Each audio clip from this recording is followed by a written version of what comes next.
All right, this is the podcast. Got my good friend Jessie, Gregory, on the podcast. How's it going? Yep. Let's off your credentials. You were in the military. Yep, indeed. I was in the military, you'd say, for several years. I joined back in 2008 and all the way up until current, actually. Yeah, that's right. Yeah, so you started with the Guard, and then you went active, and now you're back in. So you've got like a National Guard bumper on your career.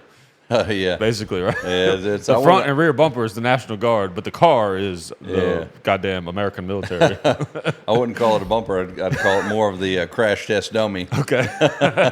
The whole thing.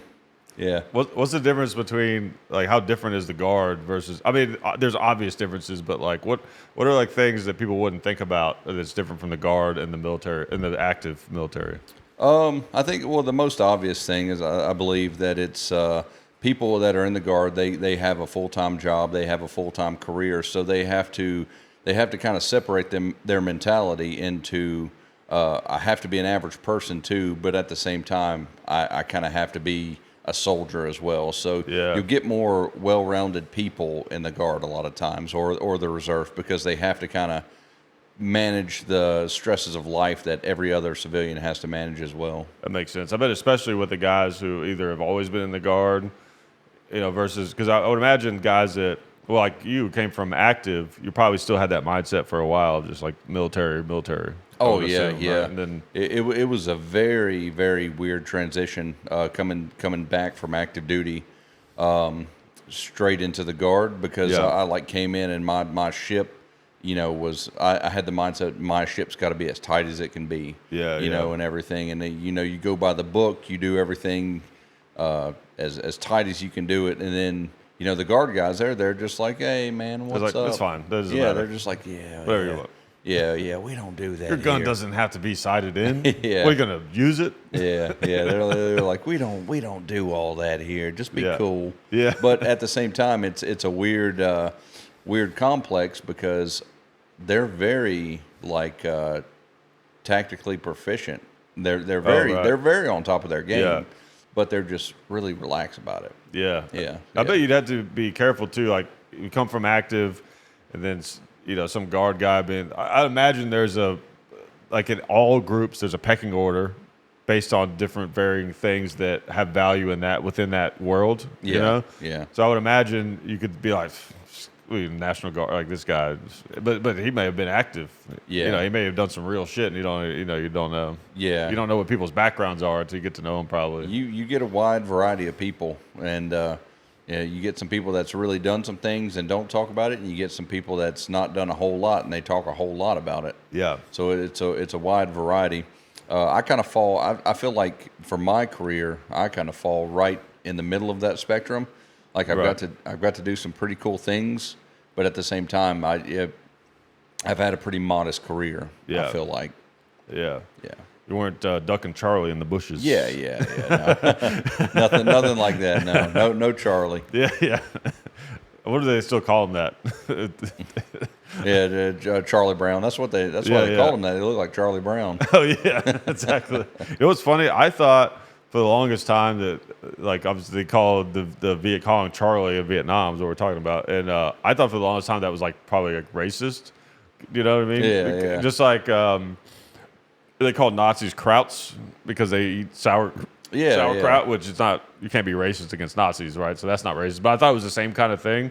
But it literally is just the phonetic alphabet for VC. Interesting. Okay. Yeah, I never caught on to that. Yeah, they're just saying like Victor Charlie, but instead of Victor for VC, but they dropped the Victor and just Charlie. Like Okay. Yeah.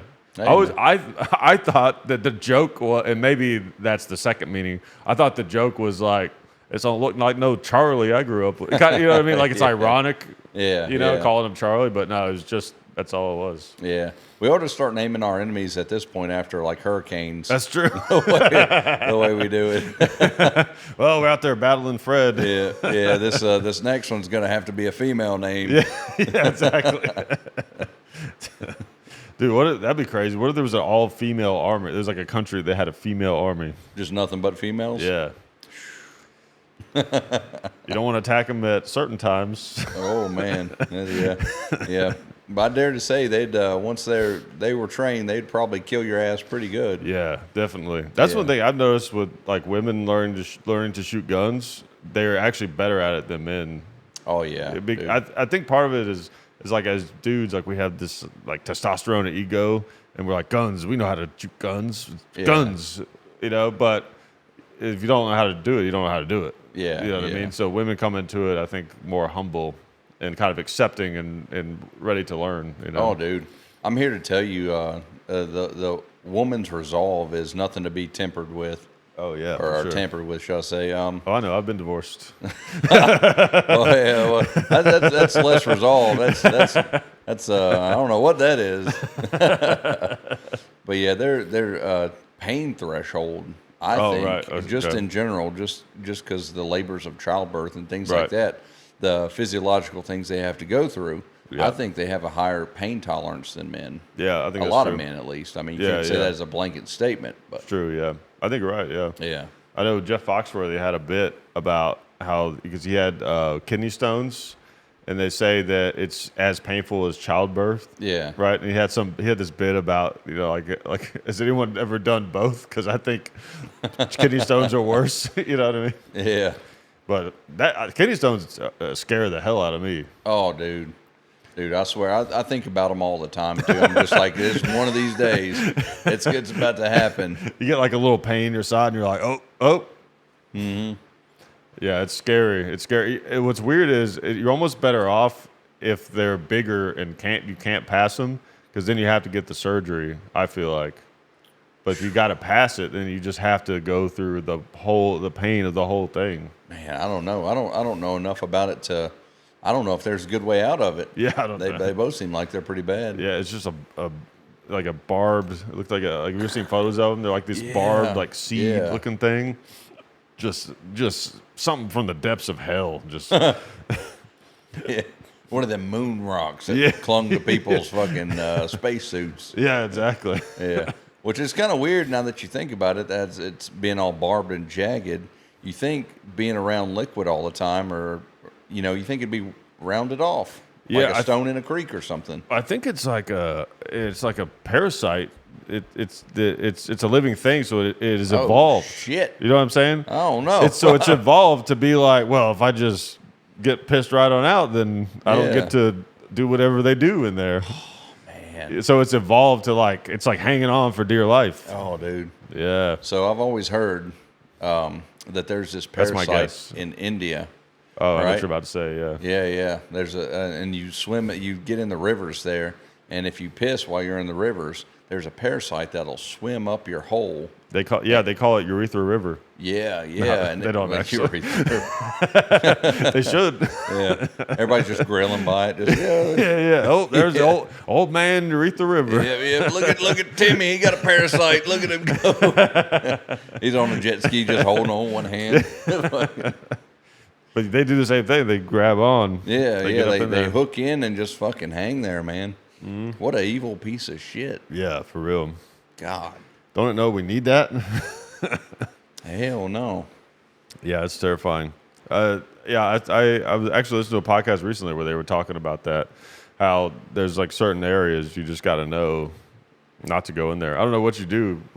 Wear a condom when you go swimming, I guess. Oh, dude, you don't go swimming. That's one. Yeah. That's probably the best option. Yeah, you don't tempt that water unless you got to cross the river and you ain't got no boat.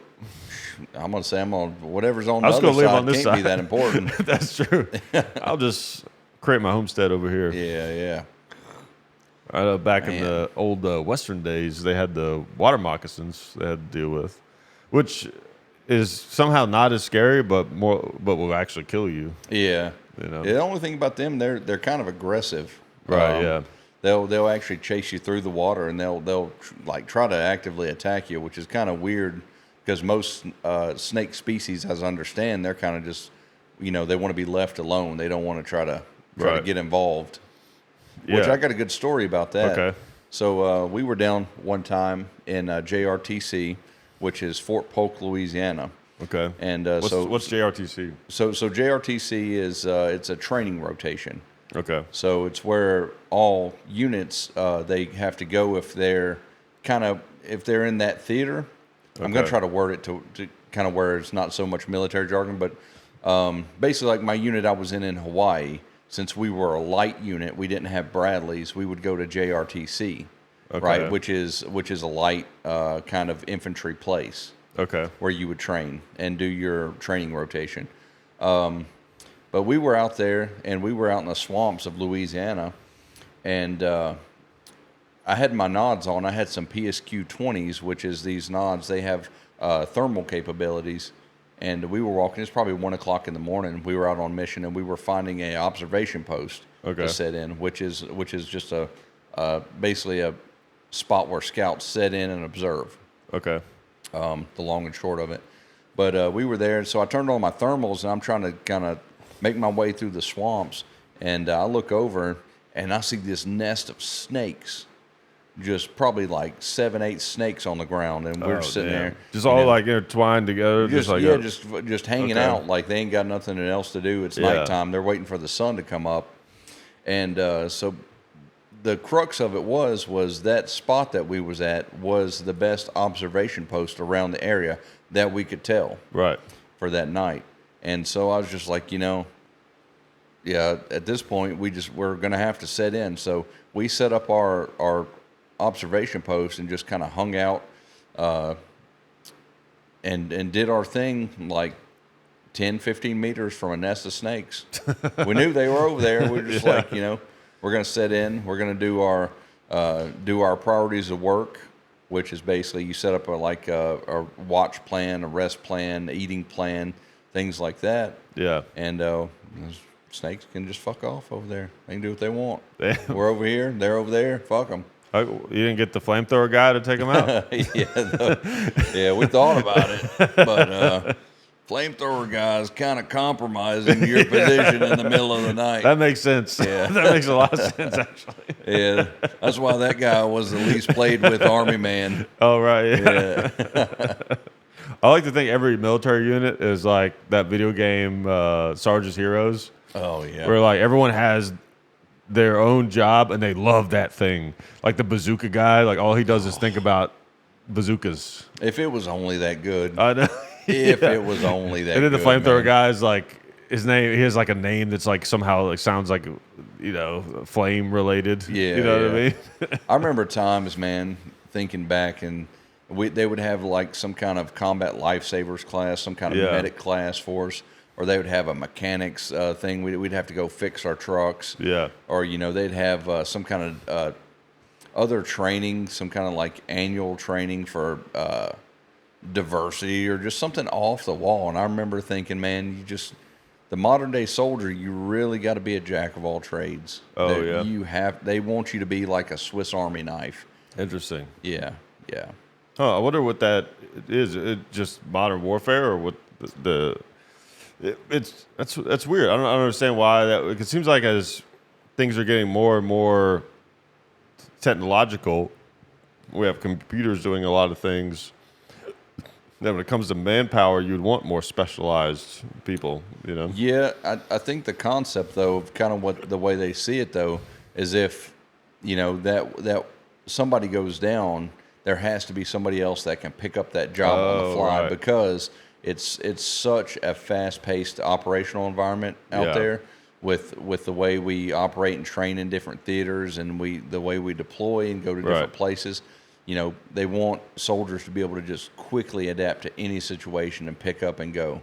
Yeah, I guess that makes sense. Like you got the machine gunner, he knows everything about the 240, knows how to fix it, it knows everything about it, and no one else really does. And then he gets hit or something, and he's out. He's got to be shipped out. Well, then you got some guy that just barely knows how to shoot it, running it. Whereas if everyone had a basic knowledge, then it would be it makes sense. I get that. Yeah, you don't want to condense your knowledge pool just to one person. Right. Yeah. Spread it out. In most situations, it does make sense to have experts, because you can cut deeper into whatever it is you're trying to penetrate.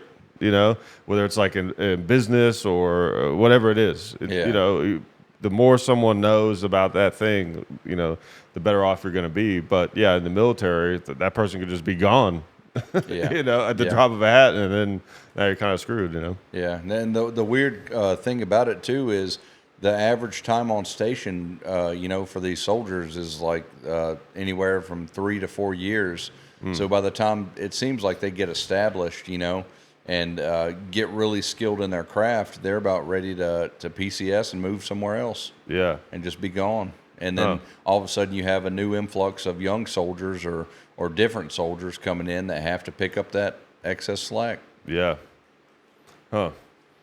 It's funny. I was having this conversation with Dad earlier when we were working. Hickok 45, for those of you guys that don't know. That happens to be my father. But we were talking about Band of Brothers. They just put Band of Brothers and The Pacific on Netflix. Oh, nice. You notice that? Nice. It's weird. I mean, I have HBO, so I can watch it on there too. But I was shocked that they put it on there, which is great. I hope more people get to see that. Band of Brothers is one of the greatest.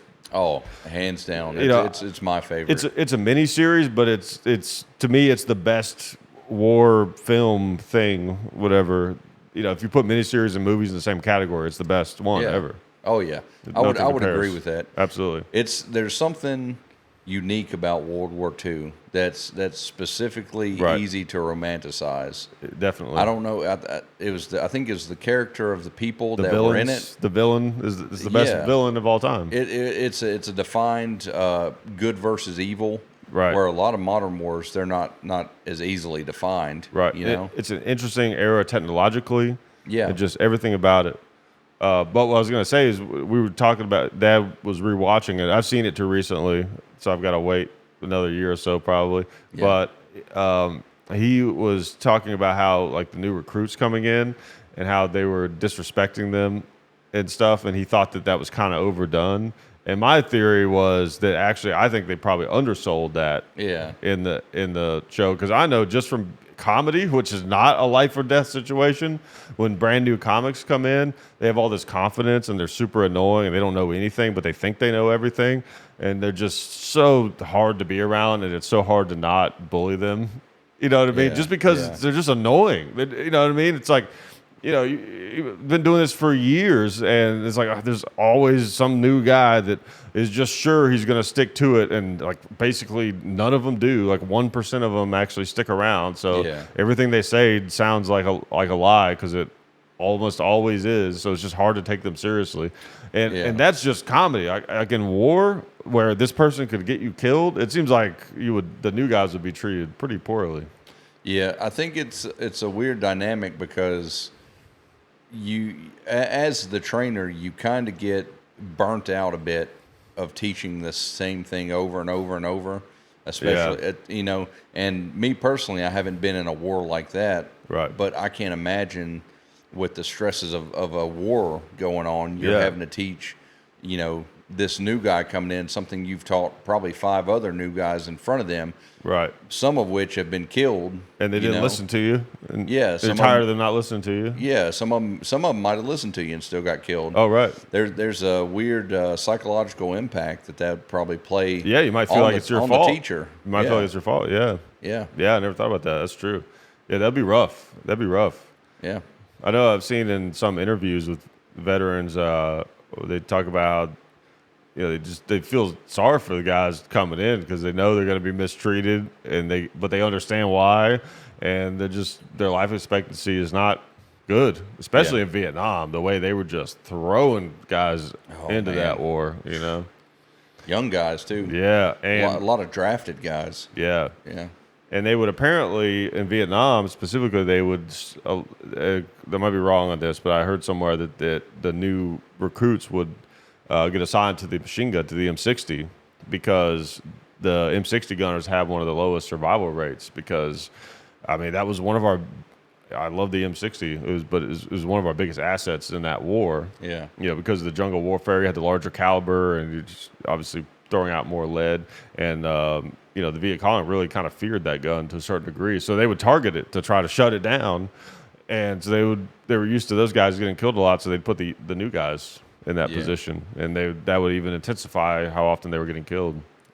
I got the pleasure to I had to go through a combat lifesavers course one time from, I believe the guy was a major at the time, and I don't remember his name. This was a pretty good while ago. Okay. But I was a young, maybe PFC, maybe specialist at the time. Sorry, it's crazy how far that went. That's impressive. You did good. God damn, that went everywhere. I'm proud of you. But the guy, he was I think a major at the time, or maybe lieutenant colonel. I can't recall. It's been a long time. But anyway, the guy was in the River Rats. Was the unit he was in Vietnam. Oh, wow. And so he explained it to me. Basically, the River Rats, what their job was, they would take a U-boat and they would go up the river canals of Vietnam. Mm. And the way he described it to me at the time was their intention was to go up those rivers and draw fire out. And so basically, once they started taking contact, they were supposed to kind of hunker down and report their position, and let the infantry swoop in on the sides and kind of clean up the mess. You know? Right. So basically, they were just a decoy in the river. Yeah, going up it. That's crazy. Yeah, yeah. And I think he mentioned the survival rate one time, and he was like, it was in the 90% of. Like how many people get killed? Oh yeah, how many people get killed? Like you're not expected to survive being in that unit. You got like a 1 in 10 chance of surviving. Yeah, that's crazy. Yeah. Wow. Yeah, the purpose of his whole unit, as he described it, was they were decoys to draw out fire. Yeah, jeez. Yeah, that's ugly. It's ugly that men have to be put into that situation. Man, even in World War II, I know the guys, the tankers, guys in those Sherman tanks, they had a crazy low survival rate. Yeah, because the German tanks were just eating us alive. But our kind of thought was there's a famous quote from Rommel, I think, where he said, a Tiger tank is as good as 4 American tanks, but they always had 5. Yeah. Something like that. Yeah. What was the, and you'll have to forgive me as a scout, what was the predominant American tank in World War II? The Sherman. The Sherman? Yeah. Okay. The Sherman and the Stuart. Okay. The Sherman is that one, you've seen it, it has that kind of sloping front. Yeah, yeah. And the Stuart was less common, but it's just smaller tank. Yeah, yeah. And we were going up against the Tiger, and this was probably maybe the Panzer too. I think Panzer was just meant tank. I think that just means tank in Germany. Okay. So I think because you do hear those two terms separate of each other, like it's a Tiger or it's a Panzer. I think there were multiple Panzers. Because Panzer was like different German tanks. I could be totally wrong on this, but I think there was just kind of their standard tanks, and then the Tiger was the beefy one that really wreaked a lot of havoc. You did not want to run into. Yeah. You've seen the movie Fury, right? Yeah, yeah. Dude. The Shia LaBeouf movie, right? Yeah. That's a great movie. It's a good movie. It's a great World War II movie. And that really helps you appreciate the how scary the Tiger tank is, just because it's so big and it had such tough armor, and the rounds it was firing, you take a direct hit from that thing in a Sherman, you're done. Yeah. You're done. Yeah. It was blowing and I did a bunch of research on that, and apparently that is what would happen. It would one of the downfalls or one of the design flaws of the Sherman tank was where they stored the ammo, the shells. Yeah. So sometimes they would get hit and all their shells would go off, and then the hull would just fly up, explode, and fly up into the sky. Yeah. That's kind of the concept of the tow missile that we shoot. Yeah. It once it shoots out, one of the things it does is ignite the ammunition source and cause an internal explosion as well. Do they fire it from a tow truck? God. Oh. God. I had to. It was right there. Yes, God.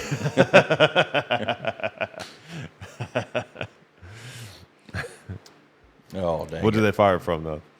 Well, we shoot it from, we got Bradleys, and I think we've been giving Ukraine some Bradleys too. All right. So the M2.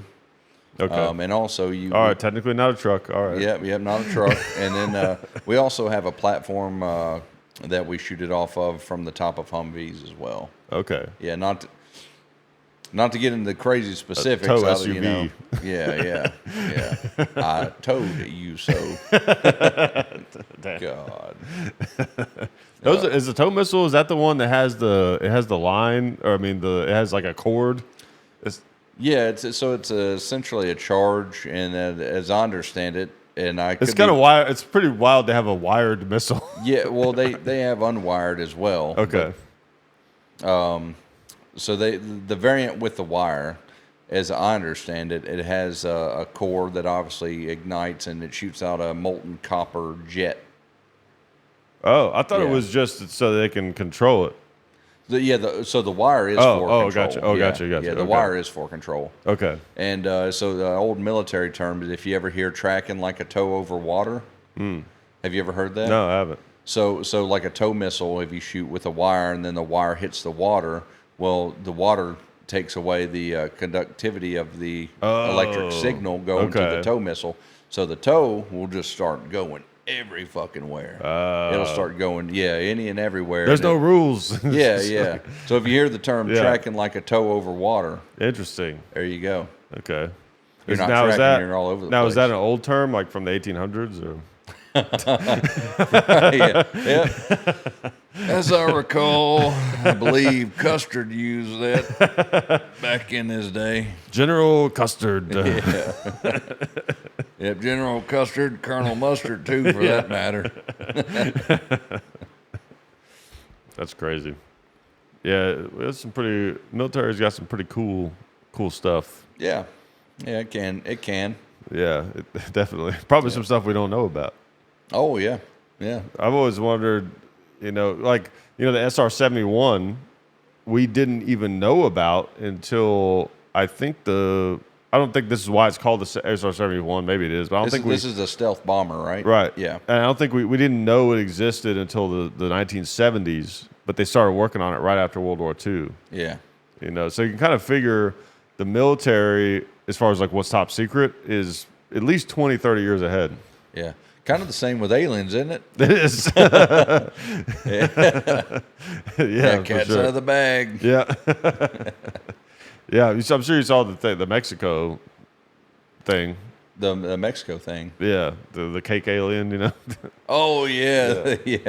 The one they had they cut into as a cake. Right, yeah. But it's so funny because they make those cakes look so fucking it's nuts. real. It's crazy. Yeah. It really is crazy. Yeah.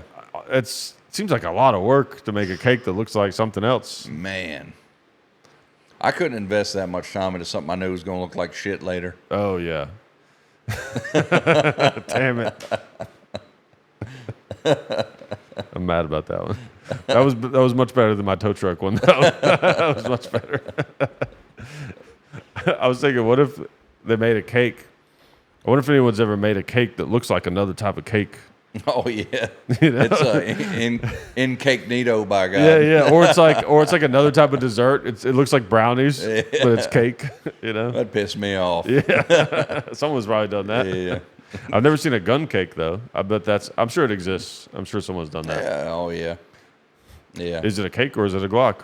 You got to really give it to those artists, man. I don't know how the hell they do it. It's crazy. I wonder if there's a Bob Ross of like cake artistry. Oh yeah. Yeah, like somebody's just like makes it look so seamless, like they're just putting sprinkles on this motherfucker, and all of a sudden it looks like a mountain. Yeah. You're just like, what the fuck? I ain't even gonna eat that. Yeah. I'm just gonna look at it.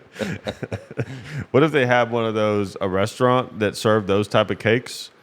And you get there, and they set the table, and you're like, I'll have the red velvet cake.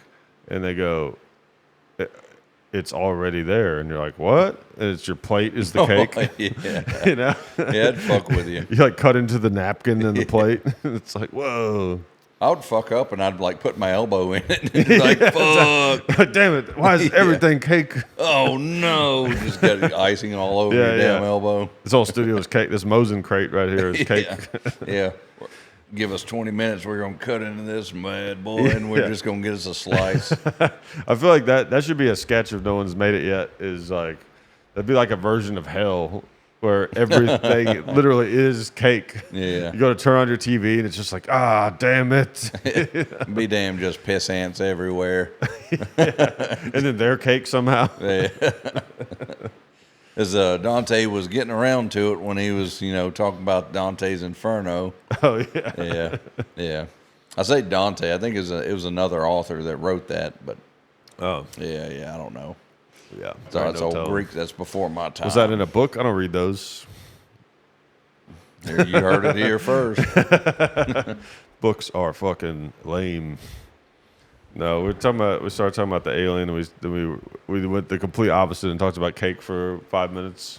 That's the way it does. It is, yeah. Yep. Here's what blows my mind about the alien thing, and this is not an original thought. A lot of people are saying this, but it's the feeling I had is because I was one of those people that was into this. Obviously, before recently, there started being this like weird amount of disclosure. It seemed like, I've always felt like aliens are probably real. I don't know that they're visiting us, but I've always felt like maybe they are. Possibly. But now that the government seems to be so open about it, and they're giving us this footage, and all these things are happening, like these bodies they supposedly recovered in Mexico, or that they had, or whatever. Now I'm almost more suspicious. I don't. Yeah. I don't know. I can't decide if it makes me more or less likely to believe that they are real and that they visited us. I don't know. Yeah, I think for me, the thought that works for me is the vastness of the universe.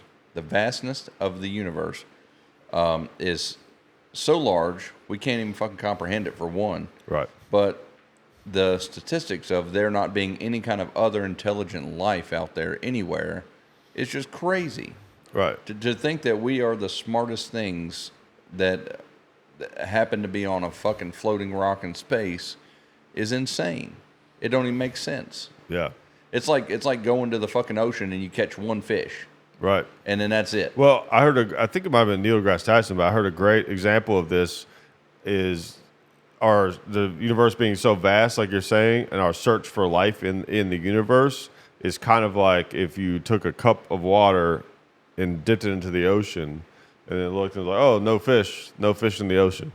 Yeah, that's a good way to put it. It is a good way to put it. Yeah. That gentleman's smarter than I am. Yeah, I think it was Neil deGrasse Tyson. I'm pretty sure. Yeah, but I like to listen to his Star Talk sometimes. Oh, is that a podcast? His podcast? Yeah, it's his podcast. I've only heard him on other people's podcasts. I need to check that out. Yeah, it's pretty good. Yeah, I like him. At first, I didn't like Neil deGrasse Tyson at one point because I felt like he was he seemed closed-minded within the community of science. It's weird how science is supposed to be this open-minded thing where you're trying to discover the truth. Yeah. Using measurable things. Yeah. But science can be very closed-minded. Oh yeah. And there's a culture within science too where you can be ostracized if you chase too wild theories or whatever, and you'd be discredited and everything like that. And I always felt like Neil deGrasse Tyson was a very towing the line type of scientist. But some stuff I've seen him do lately, it's given me not as much of that feeling. But. It's I would agree with you. It's a real shame that our one tool that we have, I think, that is supposed to propel us forward as a species, can be politicized so easily. Oh, right. There's that element of it too. Yeah, it's very frustrating. Yeah, I don't know. I feel like the science is one of those things that should be kept pure, but anything that humans do will never be pure. Yeah. Oh, yeah. Yeah. It's just impossible. It's impossible. Yeah. It always frustrates me when they'll be like, 97% of scientists think this or whatever, and it's just bullshit. It's not true. It's just a scam. It's just the ones you hired to promote your idea or whatever. Yeah, yeah. You get into that statistics, and those are so easily skewed these days when it comes to every facet of life, whether it be politics or or just whatever you get into, it seems like statistics are just thrown at you as a weapon. Definitely, and you can kind of use stats to show almost anything you want. Yeah, and if all you got to do is leave out a tiny bit of information to kind of reinforce whatever you're trying to push. Right. You could take 20 people in a room and you say, okay, well, these 20 people agree with this idea, so therefore 100% of people agree with this. Right. And you don't know how big the pool of people is, and it looks like a bigger thing than it is. Exactly. And the way people put, just because there's a correlation to something doesn't mean that there's anything to it. It can be so easily misleading. There's a great Simpsons bit, one of my favorite Simpsons bits of all time. I have a lot of favorite ones about this where I forgot what led up to this, but Lisa is trying to explain this to Homer, and she picked up a rock and she goes, "What if I said this rock keeps tigers away?" And he's like, and Homer goes, "That's crazy." And it's like, "Well, do you see any tigers around?" Yeah. And then Homer goes, "Lisa, I'll buy your rock."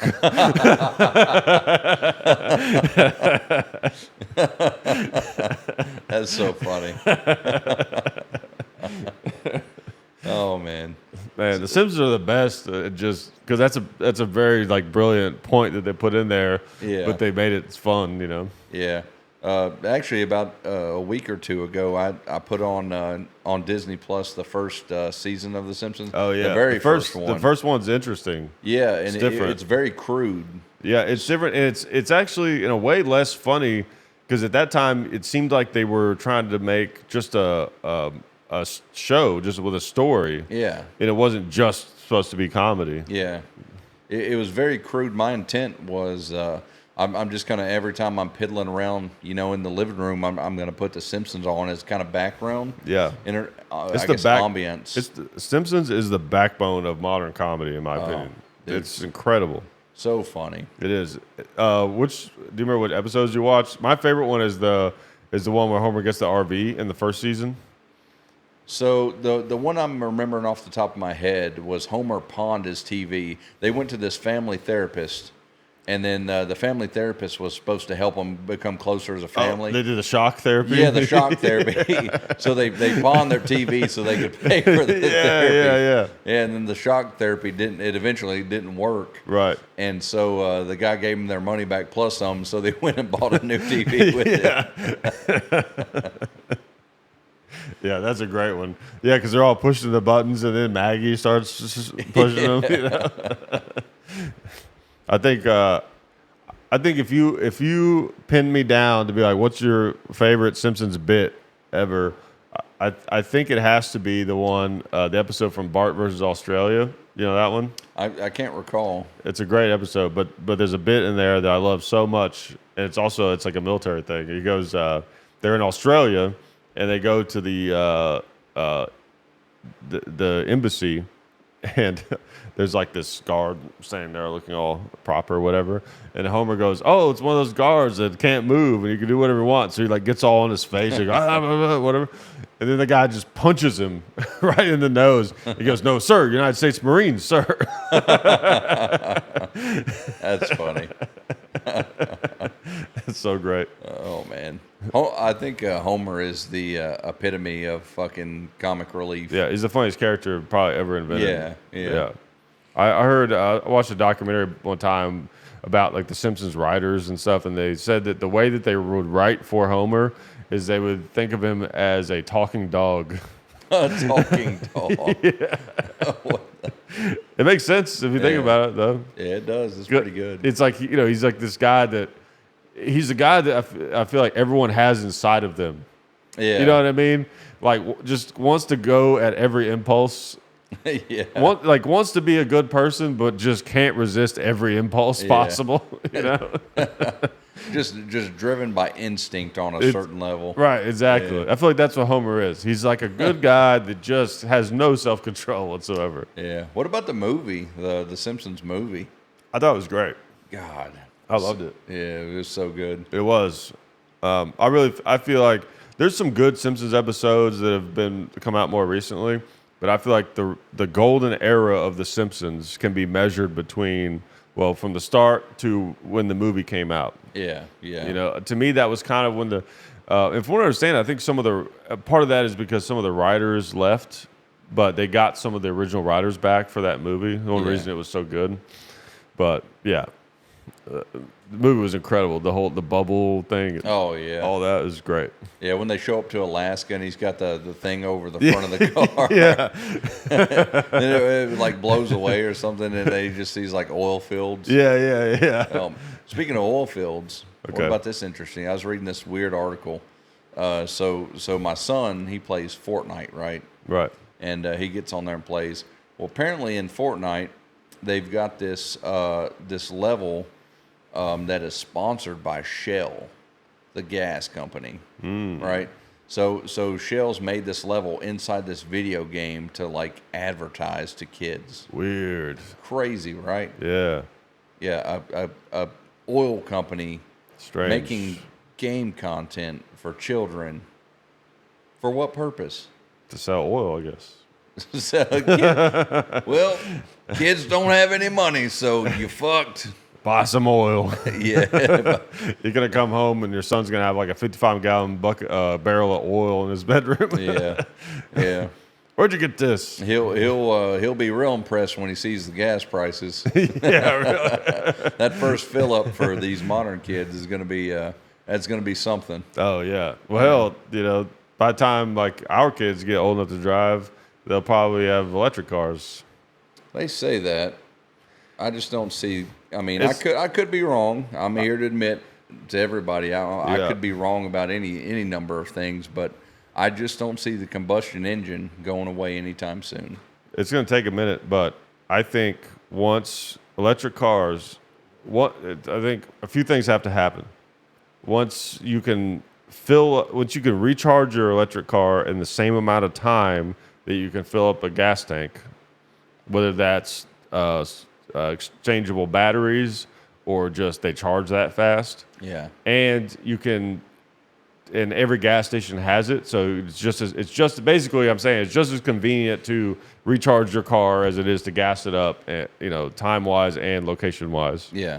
And the range is the same. I think almost everyone will probably go to electric if it's cheaper. Yeah. I mean, I'm not necessarily against electric, but and I appreciate the concept of it. I hope they don't ban gas. That's what scares me, though. Yeah. I mean, I like old cars and stuff. I don't want to see them get banned. Yeah. I hope people who want to go to electric understand the concept of where the electricity comes from. Oh yeah, it's not like there's no free lunch. Yeah. I do think it's probably a little more efficient though. You know what I mean? Yeah. Like that's a whole other thing. Is like we don't even know how much pollution is affecting our environment. We don't even know all those kind of things. But all that aside, if you think about the pollution that gas causes versus the pollution that generating electricity causes, because I heard Elon Musk explain this one time, and it made sense to me. It might be bullshit, who knows? But he said that electric motors are so much more efficient that you can get more out of that same carbon emission that it takes to create electricity. Yeah, which sounds okay. I don't know if that's true, but I'll be here to say it from my perspective, and I've never met Elon Musk. Yeah. He seems much smarter than me. He's pretty damn smart. So I'm gonna just he knows a few things. That guy. Yeah, I'm just gonna have to take his word for it and assume that he's got better input than I do. Yeah, I will say, electric. Motorized electric things in general do seem to be a little more simple. Yeah. Right? When you're talking about gas, think about a combustion engine. So there's a lot happening there. Yeah. It's kind of crazy when you really think about it. You've got these pistons and there's just controlled explosions happening. Yeah. If you really think about it, it's pretty insanely archaic. Yeah. What if we just, all right, hear me out. All right, we're going to make this metal tube, and we're going to put this piece of metal on top of it. We're going to blow some shit up in there. Yeah. It's going to go way up, but we ain't going to let it go too far because it's going to push this thing. We're going to do that like 4 or 8 times, depending on how badass you are. How much fucking guts you need under your hood. It's kind of a crazy concept, in a way. Yeah. It's cool though. It's great. It's awesome. You think of how many times they got it wrong before they got it right. God. Steam. Yeah. Steam is even crazier. It's like we're gonna create a bomb, and then just right when it wants to blow up, we're gonna use that to drive. Right before it explodes. That's the problem. We don't have thoughts like that anymore in America. Right. So it seems. Yeah. We don't have the ingenuity to want to push the boundaries. That's right. Yeah. Or. Yeah. Also, another thing too that would be a game changer with electric cars is solar energy. If they figure out a way because solar panels, they're good if you live in the desert and you got them on your roof. But I feel like beyond that, they don't generate quite enough, or you got a calculator. That's what solar panels are good at. Calculators and on your roof if you live in the desert. Yeah. Beyond that, I don't know if they'd really generate enough energy to do a whole lot with yet, but that could change. They might design them in a way where you could basically have a car lined with them somehow, and it powers it. I don't know. I mean, yeah. I think that's definitely possible. Photovoltaic is kind of the standard panel, as I understand it. Okay. And I think it's like an absorption thing. It absorbs so much, and it has to be stored in a battery. Yeah. Is kind of the crux of it. I would assume once they figure out how to make that panel or that film over that panel so sensitive to where it can like instantly charge. Yeah. Or where it can absorb more of the solar rays. I think that's when it's going to really take off. Definitely. Or something we're not thinking about. That's another thing too. When you look at depictions of the future from the past, it's always basically just some shit they had back then, but better. Yeah. You ever watch 80s movies that take place in the future? They'd have those same fucking bubble screens, TV screens, but they just got a bunch of them for some reason. Yeah. You know what I mean? They couldn't imagine, like, you almost can't imagine where the technology is going to go. In the future, they'll have 10 shitty TVs in their house. Yeah. What about that? My favorite one, and I haven't got to see this, and I'm super pissed about it, is that in Back to the Future 2, where they get that dehydrator, and then they cook that fucking Pizza Hut pizza. They cook it in like 2 seconds, and then it's just a full-ass pizza. Yeah. That'd be pretty cool. Yeah, like the dad comes in, and he's on the ceiling on a hover round or something. Yeah, just something that makes no sense. It's the future. This is what we do in the future. Yeah, it's so funny. I mean, there could be one day some device like that. That is a pretty common depiction, I feel like, in futuristic. Like you watched the Orville, right? Oh yeah. They had that thing where they could just create anything, food. That room, or they had the room too, right? Yeah, they could make big stuff in there. Yeah, could happen. I mean, everything, this table, this microphone, it's all made up of little molecules and a certain connected in a certain way. I mean, there could be some computer program that can somehow analyze that and take material and manifest stuff like a 3D printer at the subatomic level or something, right? Could happen. Yeah. Yeah, it could. It's going to be a mess when it does. You're going to see people printing some wild shit. Oh, yeah, for sure. It'd be funny if you got one of those, the first thing you did, you started printing money. And it was like, dumbass, we don't need that now. Yeah. We can just make anything. Yeah, it seems like the move would be to print more of them printers.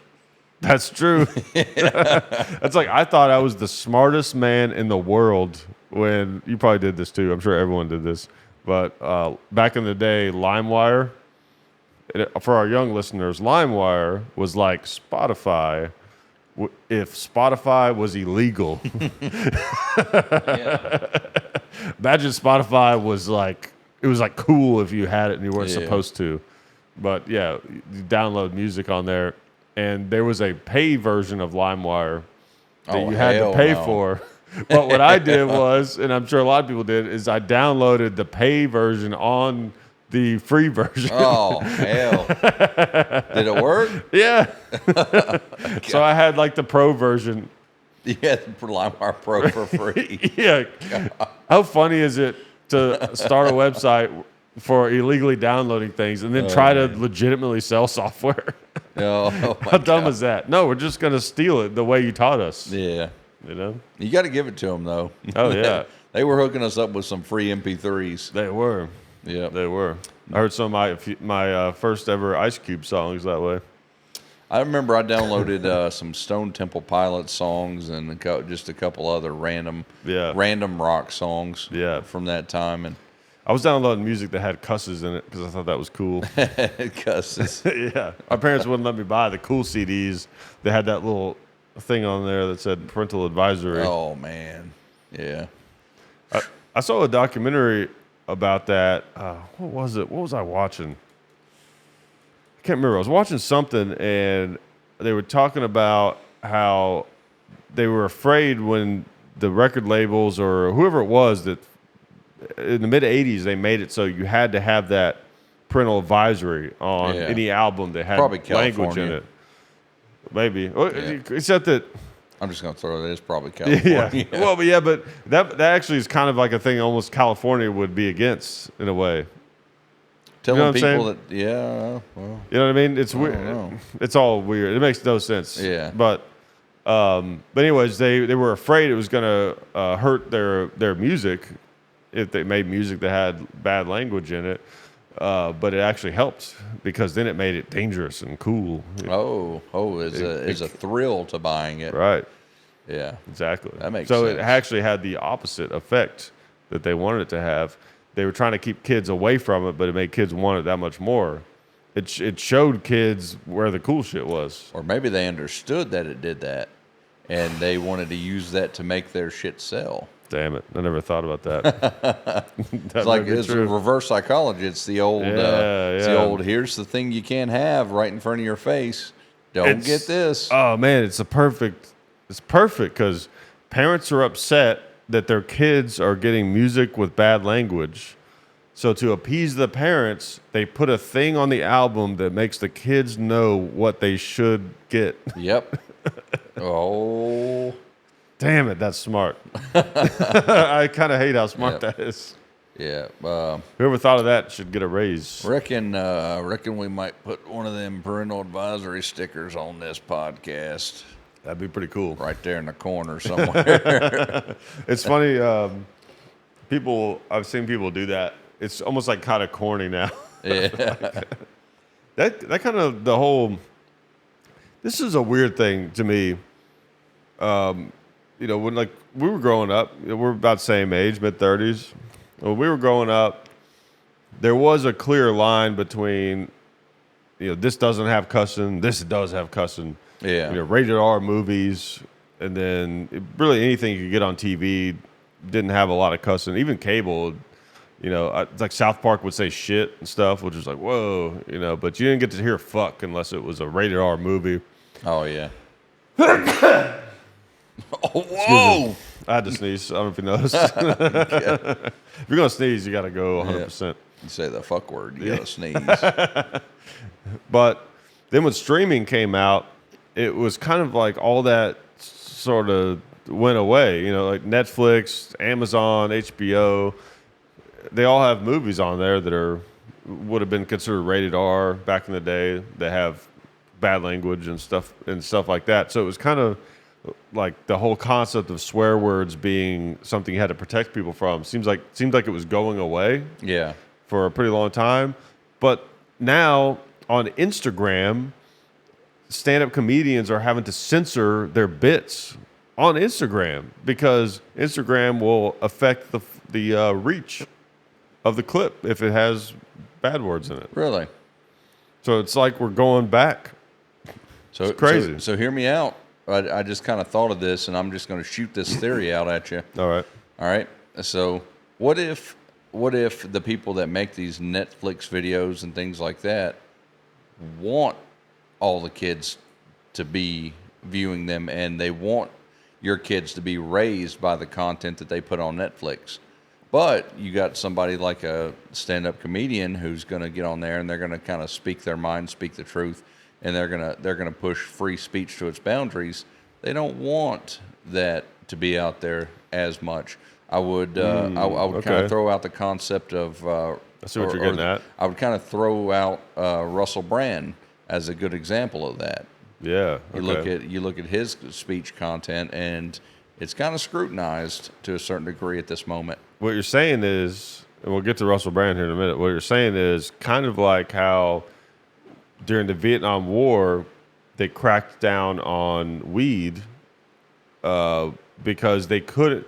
In this country, you're allowed to protest. Yeah. So they couldn't just round up protesters, but the type of people that were protesting the Vietnam War smoked weed. Yeah.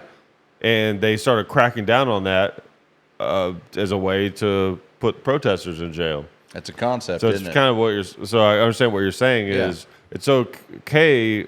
So they're using the. I'm not saying I necessarily think this is what's happening, but what you're saying is to me is interesting though, because you're saying that they're using bad language as a way to censor content that they want to censor, not because of the language, but because of what's being said. The greater message. Yeah, that's a very interesting concept. I think, and there may be something like that going on. The only thing that would make me think maybe that's not what the case is that a lot of stand-up is like very progressive. Yeah. You know, so there would actually be silencing probably more of what they agree with than what they don't agree with. You know. Yeah. But still, but things like that I think are probably being done. I mean, these playbooks, these kinds of things, these tricks and things, they go back ages. I have a feeling. Yeah. You know, one of my first, and I can remember thinking back to it, not to get on just a hyper hot topic, but going back to COVID, and hot topic. Were we in a mall or something? Yeah, we in the mall with all them Gothics people. Well, if we're going to hot topic, we got to go to Spencer's. Yep. But going back, I was living in Hawaii out there, and so during COVID. I can remember thinking this. You ever have like one of those moments where you think something and you be like, you can recollect it later on. You'd be like, I remember when I had that thought. Oh, right, yeah. Yeah. This is one of those thoughts for me. I can remember being back in Hawaii and COVID first hit, and at the time, as I recall, there was some protests going on about. I think it might have been in Honolulu about the mayor or something like that. Or somewhere, I might be misremembering that portion of it, but there was some protest going on. Mm-hmm. I think it was actually, now that I think about it, it was in China, I believe, over there was a group of people wanting to be more like America. It's either China or Japan. Okay. I probably China. Yeah. If that's what it was. Yeah. Like they wanted a democracy instead of like they were anti-communist. Yes, exactly. I kind of want to say Tokyo, but I'm misremembering, and I don't want to get into the weeds on it. I don't know much about Japan, but I think they're relatively Americanized, and they're not. I don't think they're communist, right? So the not to derail, the bigger message, as I remember it, I remember thinking, okay, well here comes COVID, and it obviously shut everything down, started shutting the whole world down. Right. I remember thinking, oh great, well there goes everybody's right to protest.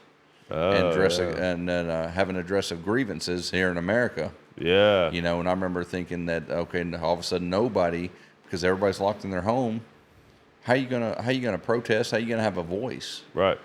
If you're upset now. Yeah. That's just a thought I had. It's true. It's possible. Yeah. You never know. I mean, I would never put it past the ruling class to do something that is not in our best interests. Oh man.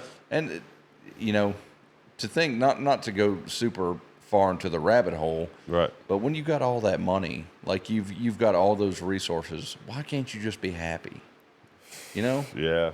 Why can't you just enjoy what you've got? You've got enough money to do anything you want to do. Right. Why can't you just be happy? Why do you got to control everybody? Yeah. It's probably one of those things you have to be in their shoes to understand, honestly. Because it could be that if you grow, because a lot of these people like we're talking about are legacy wealthy, like grew up with, a generational wealth kind of situation. So if you come into a world where things are not something that you have to earn, things as in like material things, houses, cars, clothes, food, traveling, all those things are just available, openly available, like it's a video, like life is a video game. Yeah. So you don't really even have a concept of those things even being a source of pleasure, I bet. Because it's always been available. Yeah. I need to be in Florida. All right, just go to Florida. It's like there's no novelty. It's just that's just what you do. That's what my dad does. That's what my dad does. That's what we did when I was a kid. That's what I do now. So you don't there's no like, oh man, I can't wait to get this cool thing, or man, I hope this business venture works out so I have more money and I'll have more options. There's none of that. There's none of that whatsoever. Yeah. So all you have is just to look at the way the world works and like, how can I affect that in a way that I think is good? Yeah. Hey, that's a great point. The way I'm trying to look at it is I'm obviously looking at that situation through my understanding of being raised and growing up. Right. That's a great point. Yeah. There's some people to where that's not an object and they're just raised completely different. Right. Yeah. Because even you go through that as a kid. Think about something that you would have been really excited to get when you were a kid. Yeah. That you could just have as much of. Candy, let's say. When you were a kid and you got some candy, you're like, oh, that's some candy. Yeah. Dude, you could buy all the fucking candy you want and eat the shit out of it, but you don't. No. I assume, right? Because you're like, oh man, it's not good to do that. Yeah. So I feel like it's just that's probably such a terrible example, but it's a good example. But I feel like at that level, there's no like things, and the things that we think are cool are just not a drive. It's not going to push you to do anything. Yeah. But back to the Russell Brand thing though. And we talked about this some before. I don't know. For those of you guys that don't know, I'm sure most people have heard about it. But he was accused of some sort of sexual misconduct. Yep. And they deplatformed him, and he basically he's the most recent person. He's being canceled in the traditional sense, right? And I don't know if he did those things, but it's scary that someone could be deplatformed without any sort of due process. I know they're private companies, but someone can accuse someone of anything. Yeah. So how do you know, right? My thought is, and again, the concept of two things can be true. Let's say he really did do those things, and he is legitimately a creep. Yeah. Right. And if he's a creep to women, then he's a bad person, no question about it. But it could be that was already known in Hollywood, and he was getting away with it. But they don't like the things he's saying, so they're like, all right, we're going to shut you down. And they had something on him, and that's what's happening. Yeah. So it could be that he legitimately is a creep, but that's still being used primarily to silence them. Yeah. Or it could be a complete, fabrication. Who knows? Well, the red flag for me, and I'm going to approach this from a non-biased situation. Though I do watch Russell Brand's content on YouTube. I do listen to it. But at the same time, I agree with the same camp that you're in. Yeah. I don't know.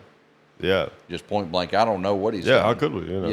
Yeah. I have no dog in that fight. I don't know. I don't claim that he's innocent. I don't claim that he's guilty because I just don't know. Yeah. I will say it's interesting that he never received allegations like this when he was predominantly on the left side, because there was a time when he was kind of more left leaning. Right.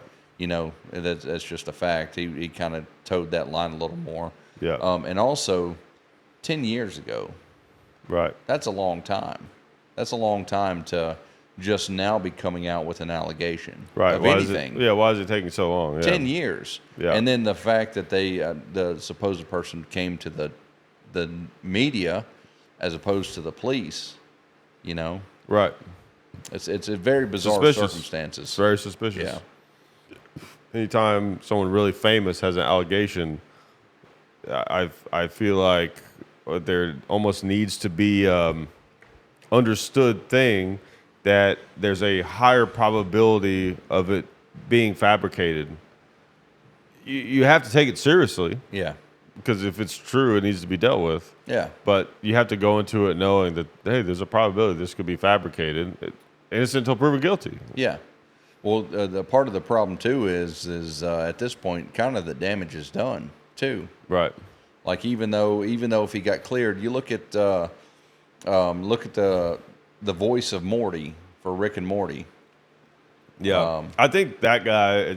From what I've heard, from what I've heard, I think that's like he really did that. Yeah, and also he's not a guy where it was like he was speaking out against the government, so they're trying to silence him. I think that was pretty legit. I think that's pretty legit with that guy. I'm not sure about the instances of the case, but once the allegations came out, it's kind of the same thing that happened to him. Right. Once again, I'm not toting that he's innocent or guilty or anything because I just don't know. Right. But it's kind of one of those things that once those allegations hit, instantly the same thing happened. I think I could be wrong, but I'm pretty sure with him it actually it was a legal thing. Like he went to court and there was it was actually something criminal. I'm pretty sure. Was he acquitted? Yeah, let's see. I'm gonna Google this because I don't want to. I'm sure he's a big listener of the podcast, so I don't want to. Yeah. No, we definitely want to try to be as honest as possible about every single thing we say. Yeah. Well, let's see. What a world, dude! The way we grow up, having to get on dial up, and then you'd have to type something in, and it'd take forever. Let's see. It says here from vulture.com that he was sound reputable. No, it doesn't. So he has been cleared of 2 charges of felony domestic violence on March 22nd. Yeah, that's right. Yeah, with him it was domestic violence. Yeah. I don't know. That domestic violence especially seems like something that you wouldn't really be accused of is likely that not being real like that. Like that's not a common one that you hear about that turns out to be fake. I don't know. Yeah, it's hard to know with all that. But again, with celebrities, people are after their money or they're after. You're trying to take them down. Just watch them crash and burn. I don't know. It's hard to know. It's a lot more complex than people probably give it credit for. But also, these Hollywood types are not good people a lot of the time too. That's the other thing.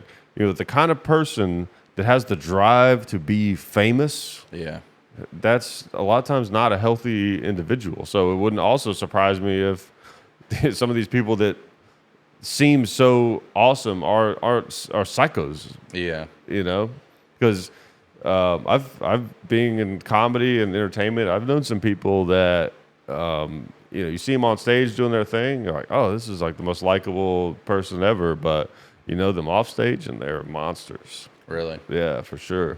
I think it might harken back to what you were saying earlier with the kind of where do you get your thrills? It's that law of diminishing returns. If you hit a certain level of normality and all of a sudden you're not getting your kicks, you're just sometimes going to continually push it until you might go too far. Yeah. Yep. Exactly.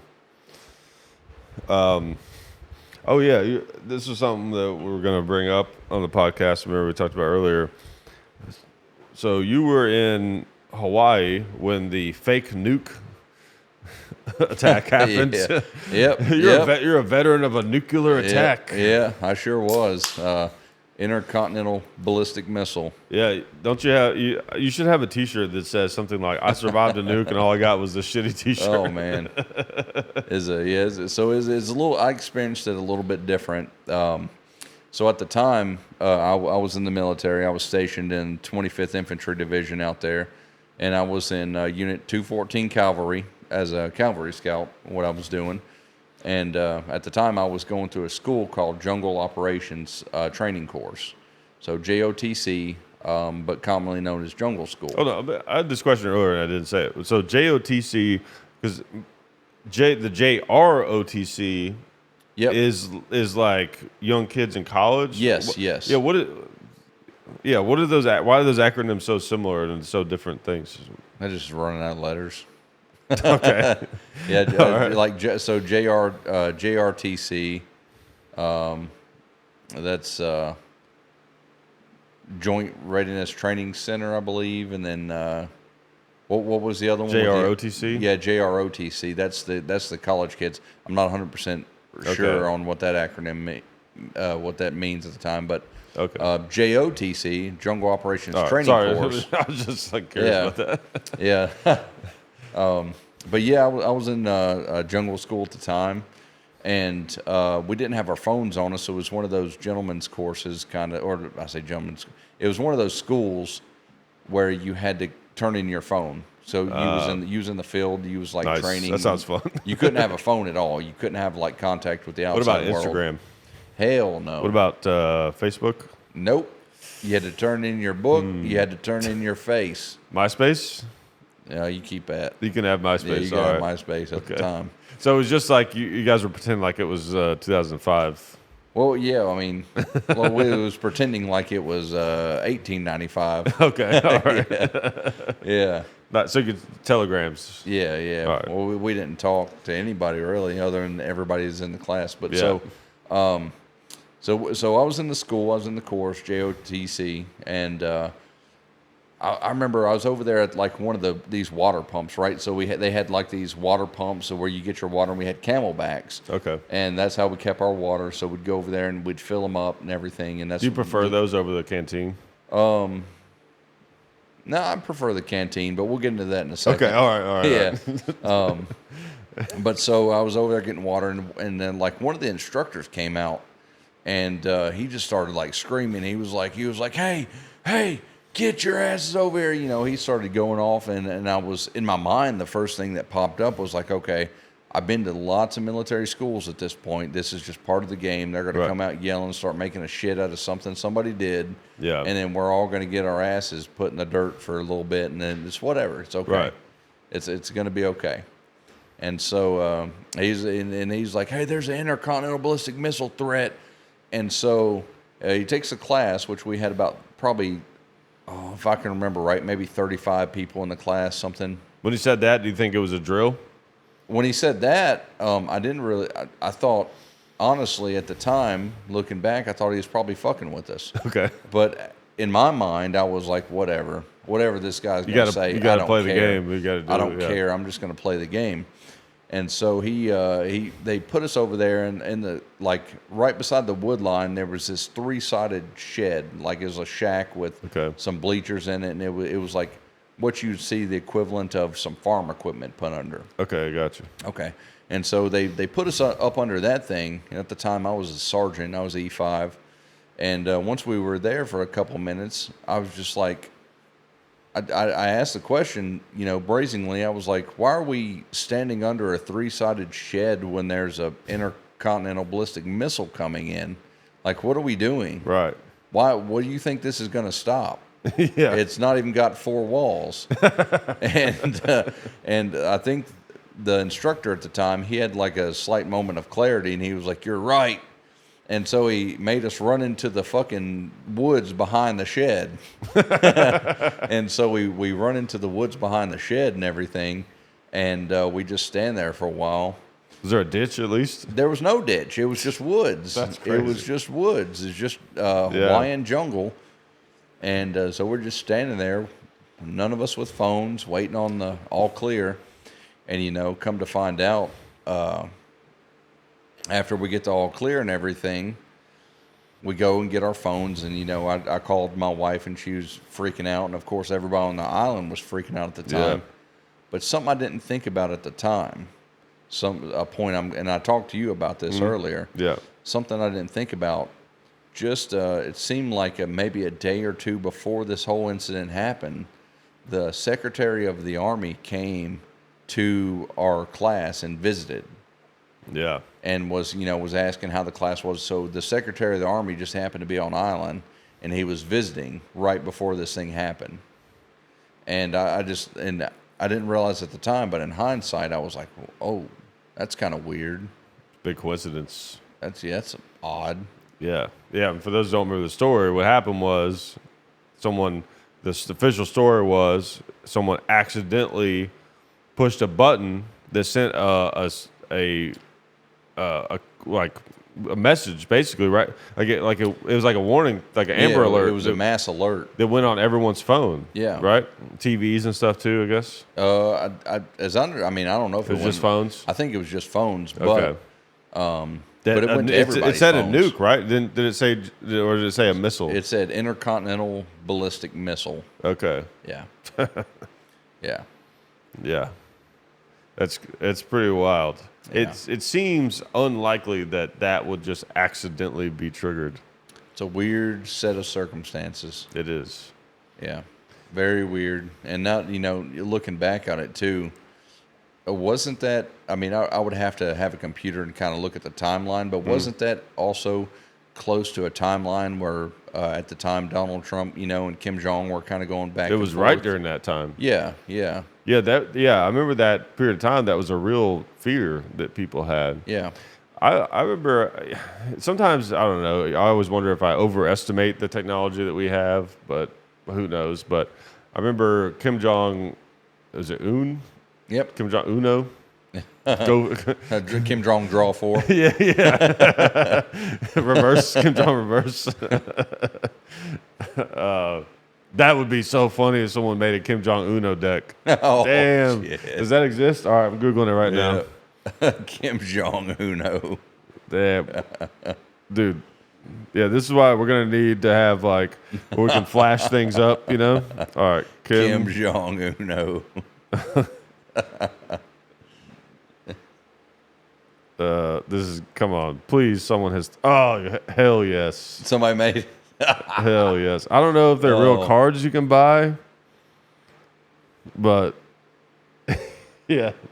Oh, hell yeah. Kim Jong Uno. Yep. Someone has thought of that. That's awesome. There you go. There you go. Hey, folks out there. I wonder if you can. Kim Jong Uno. I wonder if you can buy them. Hang on. Let's see. I'm going to figure out if you can buy them, and I'm going to tell you guys where to buy them.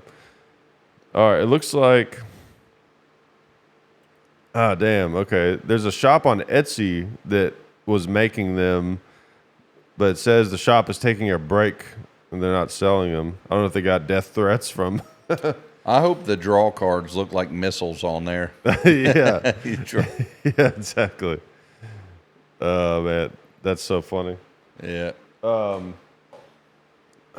now I got distracted. Forgot what I was saying. Oh, yeah. No. Now I remember.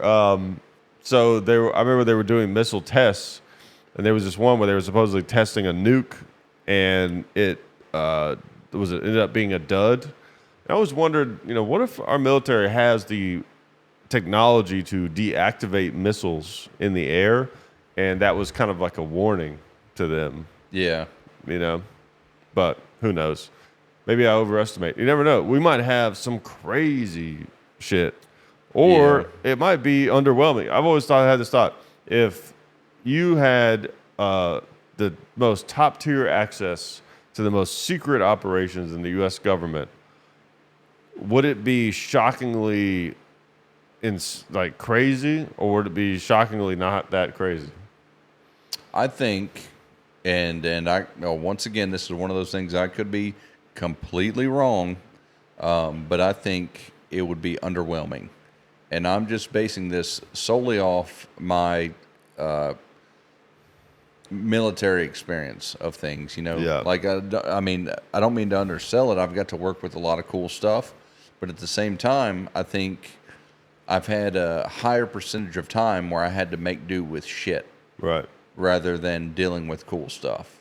Yeah. Just from my personal experience, that could not be everybody's experience, but that was just mine. Right. Yeah. I don't know. I mean, part of me thinks, because you go to Area 51 And you know, they're like, this is our most top secret thing, and it's just a plane with invisibility because they've got some sort of screens on the outside of it and cameras where they can imitate create the image of what's behind them on the surface of the plane. And it's like, that's it. That's all we got. Invisible planes. Yep. Or it could be like, there's a gateway to another dimension. You know what I mean? It could be like Stranger Things. Yeah, exactly. I mean, there's no telling. Yeah. There's no telling. You know? Yeah. Who knows? We could all be living in a simulation right now. We could. Yeah. If there was a gateway to another dimension, you bet your ass they'd put a Walmart in that motherfucker. Oh, for sure they would. Yeah. Yeah. If it was an American dimension, yep. It's going to have a Walmart. It's going to have a McDonald's. Yep. All dimensions are probably manipulative in some way. Yeah. They're going to scam. I was thinking about this last night. The scams are closing in on us. What the hell?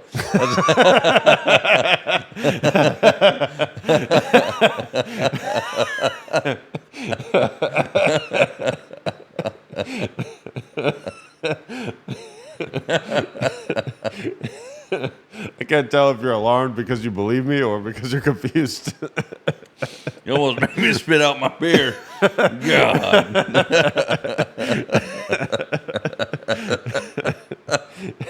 Oh, God. Oh, man. You son of a bitch. I just got one of them texts about my credit card. Yeah. About my Federal Union credit bank being all fucked off. There's a prince in India that needs my help, and if I help him, he's going to send me $10 million. That son of a bitch, he's gooder than gold. What I mean is, so like I was in that downtown Nashville, and I parked this place, and they have this. They probably have this in a lot of cities, but in Nashville they have this thing where they have like a QR code on a sign, and you gotta scan the thing, and then there's like an app where you pay. So I parked at this place. It was a cigar bar, and I wasn't even going to be there that long. And the parking was $10 per hour. God. I was like, you got to be kidding me. And I was thinking, like, I've heard that a lot of these parking places they're privately owned, and you don't even have to pay the tickets necessarily all the time, So I thought, fuck it, maybe they won't catch me, and if they ticket me, maybe I'll just not pay it, Well, I was there for about 2 or 3 hours. I come out, and my car's got a boot on it. Oh, shit. And I had to wait 25 minutes for the guy to show up to take it off. Charged me $75. And on top of that, they said they were going to still send me a ticket. I was going to get a ticket on top of that. Well, you can't. What the fuck? Right? Which I may or may not pay. I may or may not just avoid that parking company from here on out. I'm just going to say, I don't think that a private company can ticket a individual like that. Here's something else relevant I'm going to look up because I don't know this by heart. Yeah.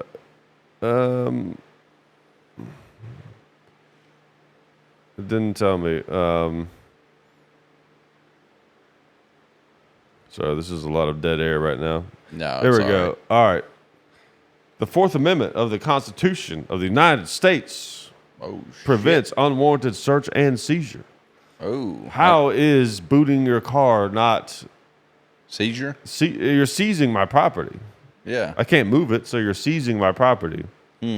Right? And but just because I didn't pay a fee, you can just seize my property? We would need we'd probably need a lawyer for this. There might be a lawyer out there. If there's a lawyer watching this, please chime in on this. But a private company might have special stipulations to the Constitution. Because you're on their property kind of thing? Yeah, you think about like for instance, like social media sites with free speech. Right.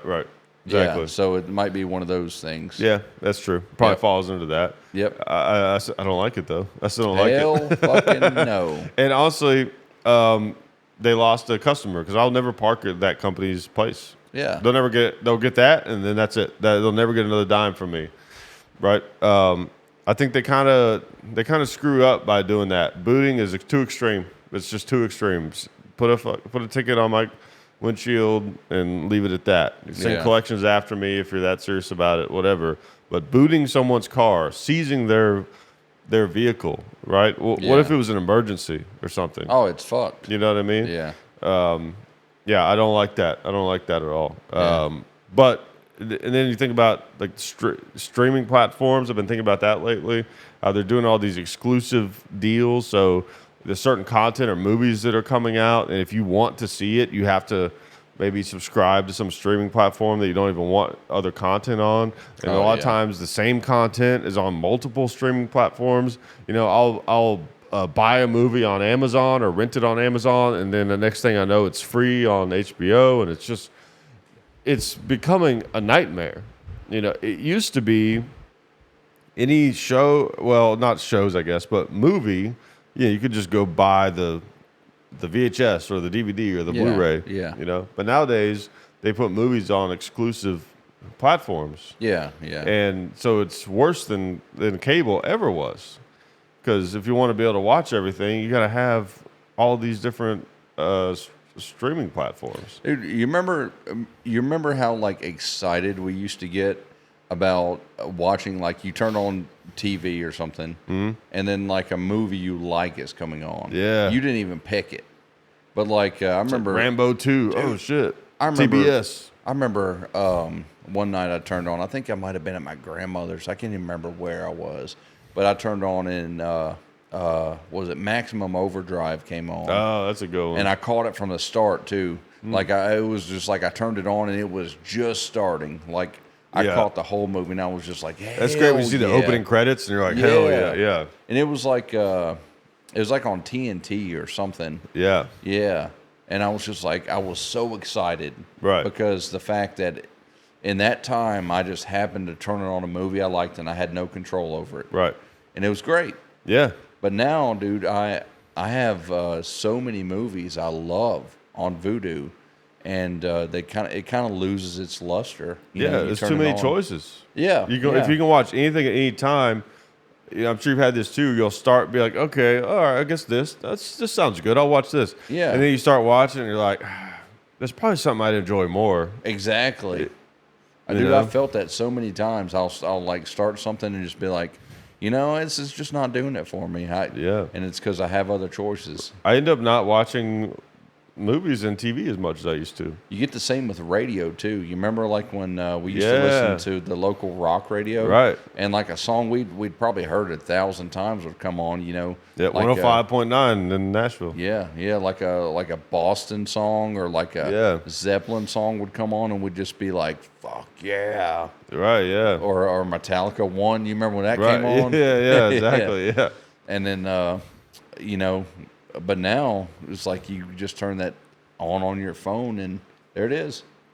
Yeah. Instant gratification. Right. But at the same time, it's not as gratifying. Yeah, it's Is that true. a word? Gratifying? Yeah, it is. Is it? Okay. Yeah. All right. Got to gratify some cheese, if you want to put it on some spaghetti. Fucking cheese. You got to put, you got to put some gratified Parmesan over your pasta. Yeah, you get the old cheese gratificationer out. Yeah, exactly.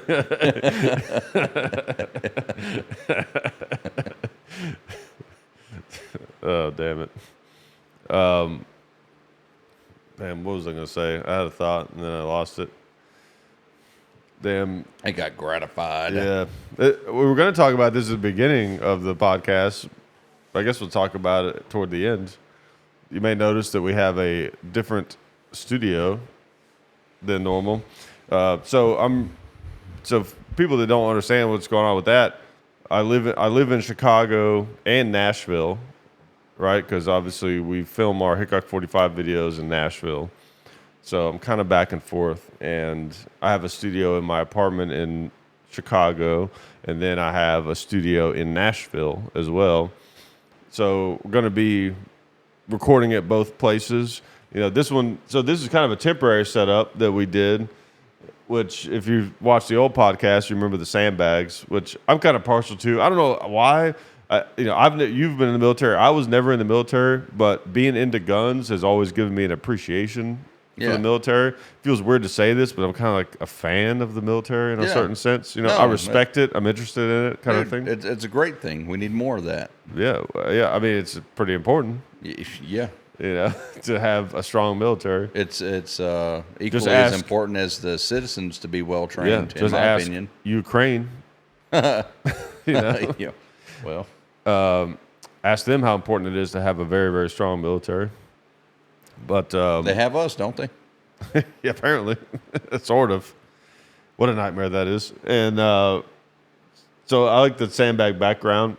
Something kind of cool about it. We got the bricks in Chicago, and we got the sandbags here. So we're kind of going with the military theme. You guys let us know what you think.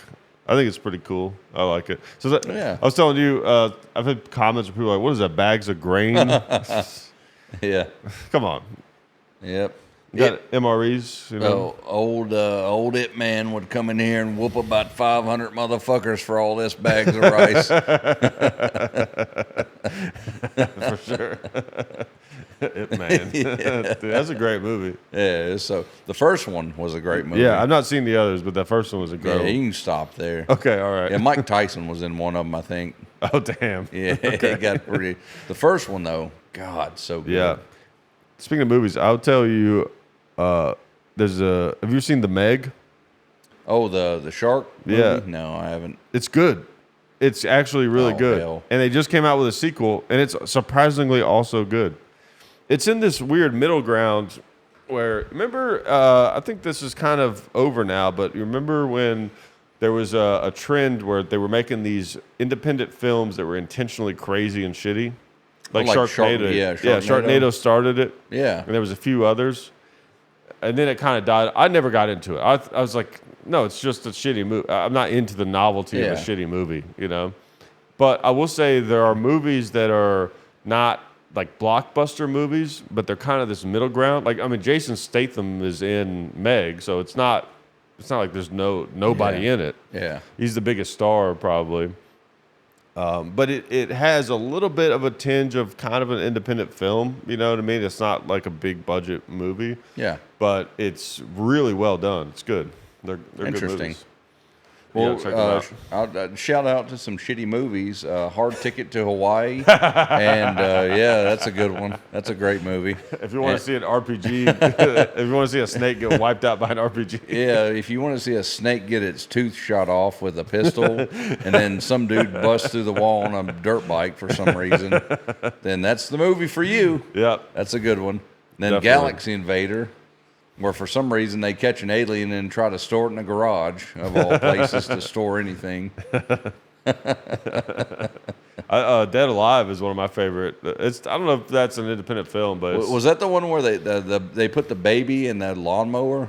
Oh God, I remember that. And then that old lady is turning into a zombie and her ear falls in her soup. Yeah. That's a wild one. There's something really nice about a non-serious movie. There is, yeah. Oh, yeah. It's comedy, some people might call it. Oh, those are some tough words. Yeah. But yeah, this is the new studio. So this is kind of a temporary setup. We're gonna do some different things. Yeah, we're gonna work real hard like any good American, and we're gonna make it look real good. Yeah, gonna make it cool. We're gonna make it to the best we can. Yeah, yeah, exactly. Like a real American podcast studio, not one of these commie studios. I don't know if you can tell, but we don't do communism. No, exactly. Around here, you see this? That's American food. Yep. Okay, well, maybe don't look at that. Look at these. Eat these bags of rice before you eat that. I'm here to tell you. Yeah, I don't understand why you don't like MREs. They're really good. Oh yeah, they're great. They're real good. Yeah. Just all the anything with red sauce, which is half the menu, gives you heartburn. And clogs you up for about 4 days. And, it's great. And then you get somehow the Skittles that come in them get melted into a one-piece bar of just like solid one Skittle chunk candy. And it's just like, what the fuck is going on with my life? It's like, what is this, a protein bar? Yeah. No, it's just candy. Yeah, it's just a gob of Skittles. Yeah. I was telling you the other day I had the one that's it's like chicken chunks, I think it's called. That's okay one. Yeah, they came with tortillas. One. Yep. The tortillas were surprisingly edible, except that they were a little dry because I tried to make a taco. Yep. And they just crack and they just come apart. Yep. Those, if I remember correctly, those come with Cheez-Its. They come with Cheez-Its? No, they had the snack was the corn, the baked corn. Oh, the baked corn? Yeah. Okay. Are the snacks, like, does the same meal have the same snacks every time, or is that varied? You know, I feel like I could have answered that question probably like 2 years ago, but I just can't answer it anymore. Okay. It seems like I remember getting a couple of them that came with the same thing every time. Okay. So I'm going to say yeah. So like Okay. The vast majority of the time it comes with the same thing. My favorite was the chicken noodle. Okay. But the older chicken noodle. So what I would do, you take the chicken noodle and you heat it up, right? You cut it open long ways. Don't cut it open like top ways. You got to cut it open long ways. And then you got to put the cheese inside, and then you crush up the cracker. Okay. And you put the cracker inside, and if you can get jalapeno cheese, you're even better. Ah. You're really doing it then. And so you mix the cheese and the crackers in the chicken noodle. Okay. And stir it up while it's hot. Oh, good. Man. Yeah. Okay. Okay. So it's good if you're starving. Oh, right. Yeah. But compared to other MREs. Compared to if you can literally eat anything else that's like good. Right. Okay. But yeah, it's good. All right. Yeah, That makes sense. It's solid. What's the worst one? Oh my God. So the worst that I've ever had was, I remember I went to boot camp back in 2008 in Fort Sill, Oklahoma, back when I had my first MOS, which was fire control systems repair. I worked on missile systems and things like that. Okay. But I went to boot camp in Fort Sill. Fire control system repair? What, do you fix lighters? Yeah, I fix lighters. Fix big lighters? So what? So what? Everybody needs lighters. No, but probably I think it was veggie omelet. Okay. Was the worst. That just sounds bad. Oh my! It was so bad at the time. So I can't even imagine an omelet in a MRE. I went to boot camp in the wintertime, so I was there. It was freezing. I was shivering a lot in Oklahoma because it's so windy. So I was cold. I was probably about 180 pounds soaking wet, and I was starving. Dude, when you're in boot camp, you just burn calories. You're just going through it. And we was out training one day. I can't remember. It might have been the grenade range or something like that. Yeah. But I was like the last one. I came up to the MRE box, and that was the last one in there. So I got the veggie omelet, and I cracked it open. Dude, I took one bite, and I was like, I'm not eating. I'm just not going to eat. Yeah. And I threw the whole thing away. I was just like, I'm not eating this shit. Damn. It wasn't even snacks or anything else in there that was... No, whatever it was in there, I didn't want nothing to do with it. But the worst modern one, I think that they still make, hands down, chicken pesto pasta. Really? Chicken pesto. Okay. Dude, I was in Hawaii, and we was out there doing a training exercise, and I had one of the guys from my unit. I think he actually might live in Clarksville now, but he was native to the islands. I think, oh God, I can't remember what islands, but he was a native from that region. And he took the chicken pesto pasta. And he was like, I'm not eating this. So he cut it open. He dumped it out for the hogs to eat. And we'd been out there for like 5 or 6 days. Yeah. And in his mind, he was like, I'm going to get one of these hogs. Dude, he was that native. He was like he was like hardcore, like from the islands. I'm gonna get one of these fucking hogs and I'm gonna kill it out of here. and so I was like, all right, man. And he dumped out that chicken pesto, dude. Nothing touched it. Really, the hogs wouldn't even eat it. The bugs wouldn't touch it. The fucking hogs wouldn't touch it. Soldiers wouldn't touch it. That's crazy. Everything was just like, hell no. Jesus. Yeah. That's insane. Yeah. I get that it makes sense they want to have some variety And obviously the philosophy is, I know a lot of the stuff in the military, it's like, you're out in this faraway land possibly, and they want to remind you of home by having meals that you connect with in a way. But sometimes the way that it has to be packaged, there's certain foods it's just not going to work. Oh no, it's just not going to work. No. So you would think that they would. I just have more slight variations of the specific types of foods that do kind of work as an MRE, instead of trying to have all these crazy like pizza. Yeah. And things that just aren't going to work as an MRE. At what point in your life would you ever feel like you would go out to the desert in like 115 degrees and just be like, I'm going to eat a bowl of spaghetti? Right. Yeah, exactly. Just who does that? It's crazy. I would think of it more like soup. Yeah. You know what I mean? Have you ever gone to the soup aisle and seen pizza, canned pizza? You know what I mean? Like you would think it'd be more soup type things where chicken and rice, chicken and noodles, beef and noodles, maybe beef and vegetables, things like that. Chili, mac and cheese, mac and cheese, things that just make sense to be canned. Yeah. Things that would also help potentially rehydrate you. Oh, right. Yeah. Exactly. It's pretty crazy. It is what it is. Are you trying to eat some right now? Yeah. I remember one time, I think I told you this story before, but I was driving with my son, and we got stuck in traffic, like really bad traffic. And we were sitting there for hours, right? And he was hungry, and I keep a survival pack in my truck, like water filtration. It's kind of the basic, things. And I always have a couple MREs back there.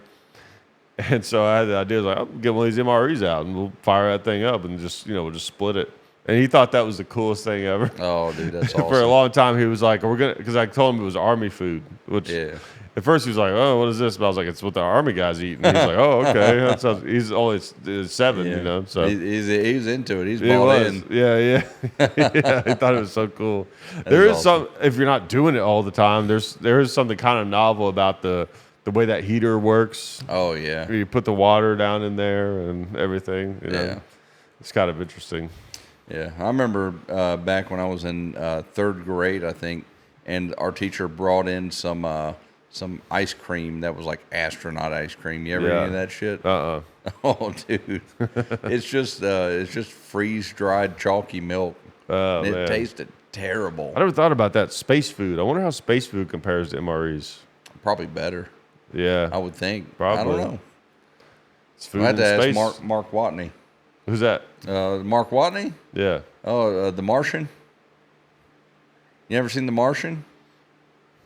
Oh. With Matt Damon? Oh, Mark. I don't know people's names. You just said Matt Damon. Oh, I wouldn't know. I don't remember characters' names.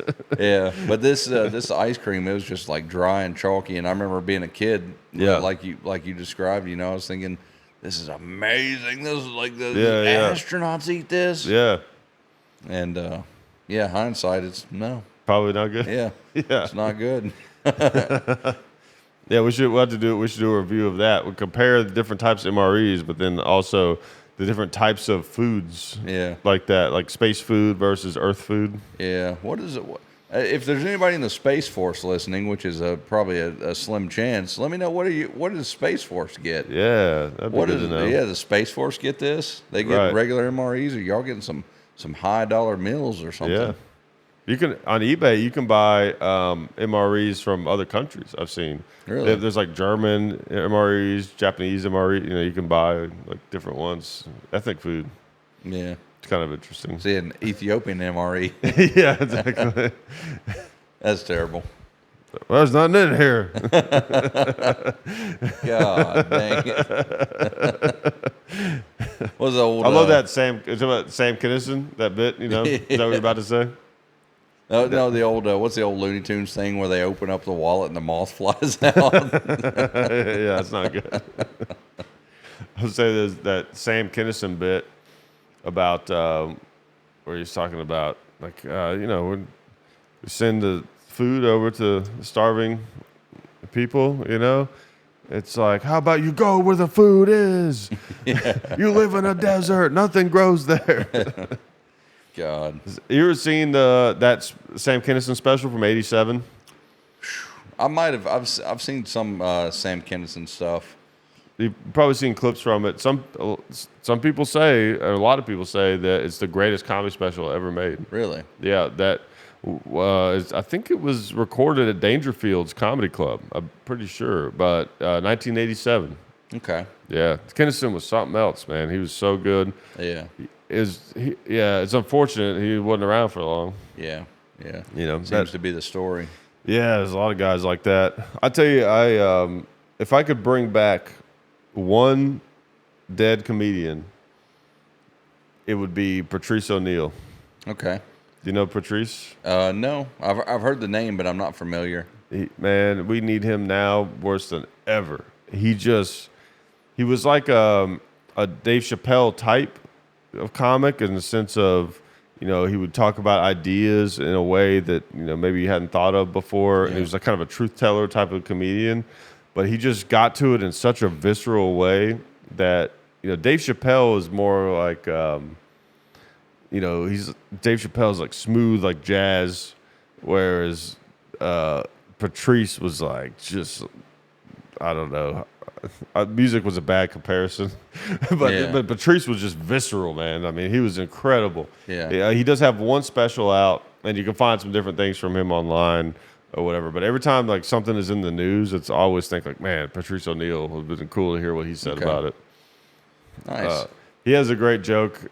This one is not, like that much of a social commentary. I don't know, but he has this great joke about where he's talking about being on the subway in New York, and this train stopped because it ran over someone. And the guy came over the speaker, and they were like, hey, we had to stop the train. Someone unfortunately got on the tracks, and we have to sit here for a little while. And it's like everyone's like horrified. Then they start looking at their watch, like, how long is this going to take? Oh man. Yeah, it's pretty funny. Yeah. How's do you got any dates coming up or anything big going on with you? A little bit. I'm gonna be doing Zanies in Chicago next month, and doing this place called the Comedy Clubhouse. Okay. In Chicago. Very nice. And I don't know when this is gonna go out compared to when I'll be doing those dates, but I typically I will post my stand-up dates on my Instagram, John Hickok 45. Usually we'll put them on there. Okay. But yeah, got a few coming up. I've gotten to where I don't promote every show that I'm doing, because at this level of comedy, I do some shows that are just like not good shows. Yeah. And I always feel bad, because that's happened a few times where someone will come see me and they're one of like 4 other people in the audience. Yeah. And it's just a bad show. Yeah. And it's unfortunate. So I try to only promote the ones where I'm like, this will be a good show. Yeah. That's, I mean, that's understandable. You want to, I guess, present your best work all the time. Because comedy's not like music, where even good comedy will seem bad when there's like no audience. Yeah. Really. Yeah. So it's tough. Well, I mean, you know way more about that than I do as far as that lifestyle and everything. It's kind of a symbiotic relationship, isn't it?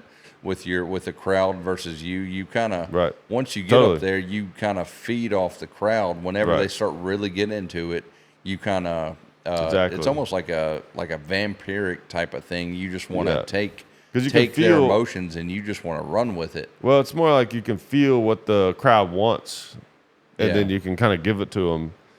Whereas if you have like no one there, you're just getting kind of this bad negative energy from the crowd. Yeah. And so it's like, feels like you're trying to force them to laugh. Sometimes it works, but other times it's just, there's not much you can do, Oh, yeah. I would imagine that at some points you start to feel like you're fighting yourself. Right. Yeah. Yeah, absolutely. It's weird sometimes how different the crowds can be. I mean, some crowds are just, they're just bad. I don't know. You know what I mean? Like, you do the same material and you do it with the same amount of energy and everyone loves it at this one place. And then you do it at another place, and people are just like, "Who the fuck is this guy? This guy sucks." You know what I mean? It's like, I don't know. The other people loved it. I don't know. Yeah. I don't know what to tell you. You know. Yeah. But that doesn't happen to me as often as it did, of course, when I first started. Just sometimes maybe it's rare that I have like bad shows anymore. Yeah. It just may not be quite as good as I want it to be or something. But.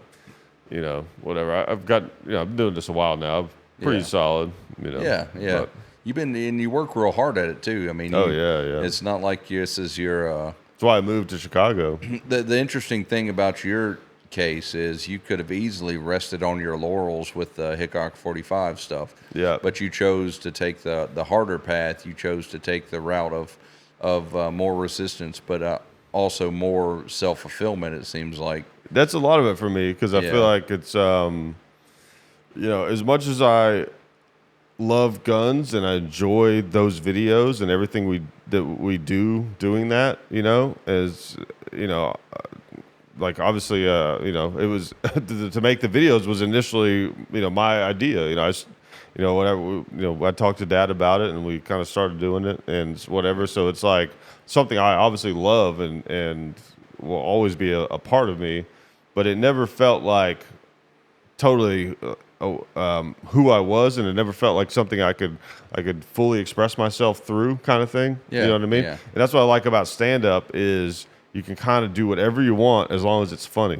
Yeah. And I kind of like that. It keeps it honest. It keeps the art very honest. Yeah. You know what I mean? Because you don't get to just say whatever you want on stage. It has to be funny. Yeah. You can say whatever you want if it's funny. Yeah, right. It's very rewarding but risky at the same time. Right, exactly. Yeah, yeah. But I love like making content. Like this podcast, I'm so excited that we're gonna get it going again. Yeah, and you're gonna be helping me with it and stuff. And it's just I enjoy making things and just putting them out there, and it's the feedback that I like. Yeah, yeah. Right. On the internet, of course, you get more negative feedback than you do in comedy. And in comedy, people just don't laugh. Sometimes you get hecklers, but those are rare. But still, it's just I don't know what it is. There's something addictive about making a thing and then just putting it out there into the ether. It's art. Yeah, exactly. It's art in its most simplistic form. Right. And I don't say that in a like a kind of a douchey type of way, or where it's not everybody can do it, but it's the basic concept of you're creating something that you invest a piece of yourself into, right? And you set it out there for other people's enjoyment, whether they hate it or love it. That's part of the thing. Exactly. And I've never approached art from the perspective of I'm a person who should be heard. My thought is like I want to do some cool shit that we can kind of share.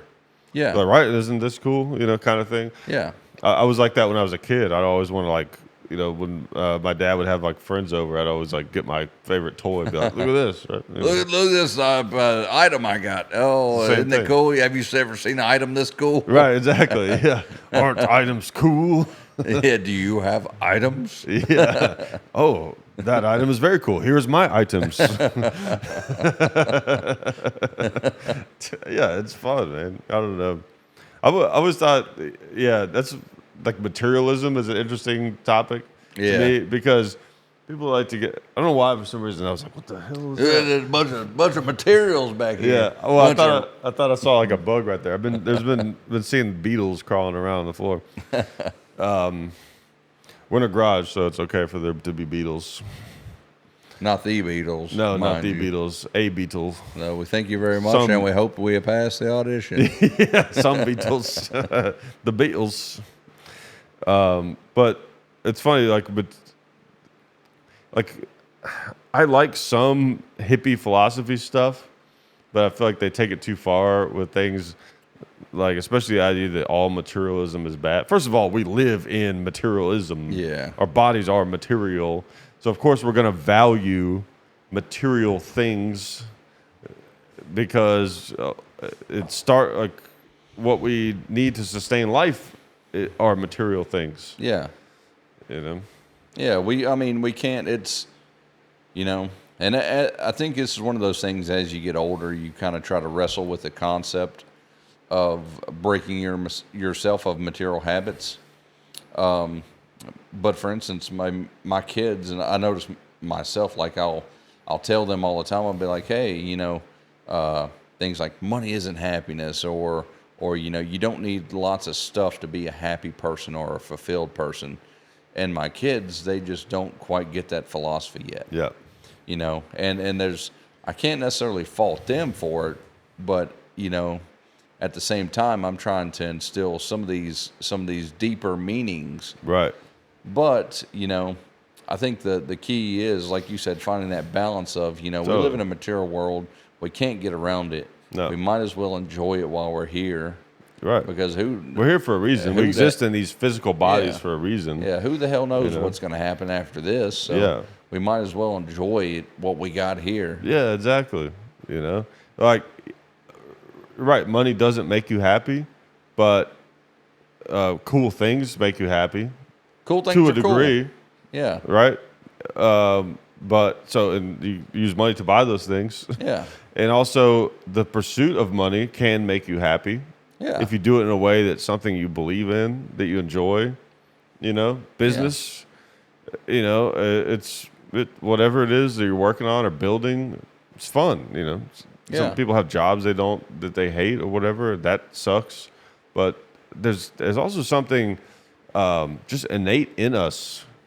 I know, like, if I'm doing some sort of task, even if I hate it, I hate that I have to do this thing, but the completion of it feels good. Oh, yeah. Humans need purpose. Yeah, absolutely. We need things to accomplish, and we need things to do. Right. And you'll notice people start getting stir crazy, and things kind of start going downhill whenever you don't have a purpose, right? Or you don't have drive, you don't have ambition, and that's when you see problems crop up. Like that's when people might seek out some type of addiction or things like that when they don't have that purpose or ambition. Right. And also back to the materialism thing, sometimes things are not always materialistic as they might seem. Like, let's say, like we both like guitars, and we own guitars, and we enjoy playing them. So let's say all your friends were into guitars, and all you had was some piece of shit guitar, and your friends are always giving you shit for it. Being friendly about it, but they're giving you shit. Like, you got this piece of shit. You buy a nice guitar, your friends are going to respect it. Like, oh, damn, that's a nice guitar. Yeah. They're going to respect it. So you could be like, oh, you're materialistic. You just wanted the money for this, the guitar. Respect isn't a material. Yeah. That's an emotion. Yeah. You know what I mean? Yeah, you're garnering you're garnering that respect by getting something that's worthwhile. Right. I've had 5 PBRs, so I think I'm smart right now. Yeah. It takes about 5 beers to think I'm smart. That's what I've noticed. Yeah. I've been drinking since about probably, I don't know, maybe about 2:00 or so. Yeah. Yeah. While I cook those ribs. So. Yeah. When I'm sober, I'm like, fuck, I'm an idiot. But then I start drinking, I'm like, damn, I know some things. Yeah, know a few things, not all of them, just a few good ones. I remember. There may be one more tomorrow. Yeah, exactly. Yeah, we'll have to wrap it up here pretty soon. But I remember I did this. There's this open mic they have in Chicago. It's at an American Legion, not to be confused with the VFW. They're very serious about that, which I understand now. I didn't ever know the difference, but American Legion is like a veterans bar that anyone can go to, and a VFW is only for veterans of foreign wars or their guests. Is a VFW state or like federally funded or anything? Or? I think both of them are because that would make sense because it seems like a weird concept to create a business with a limited audience. Because they have that title. I think it is they're tax free or something like that for sure. But anyways, there's an open mic they have there.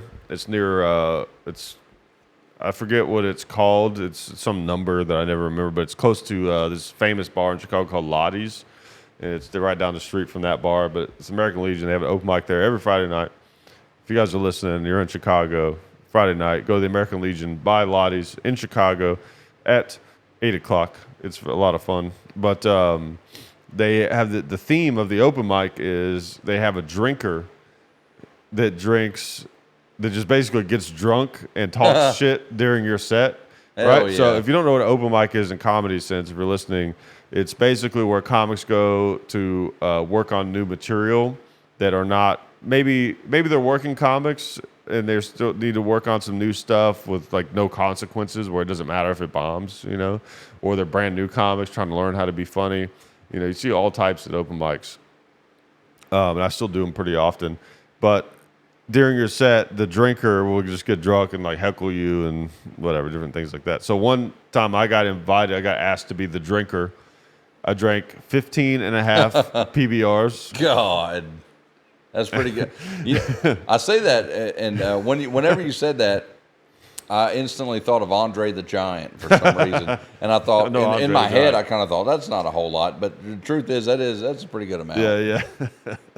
And this is such a long way to get back to this thing I was going to say, but when I was the drinker, I was drunk as hell, and a friend of mine, Donovan Strong O'Donnell, who'll probably be on the podcast. He's a funny comic. You've never met him, but you will maybe sometime. He's funny as hell.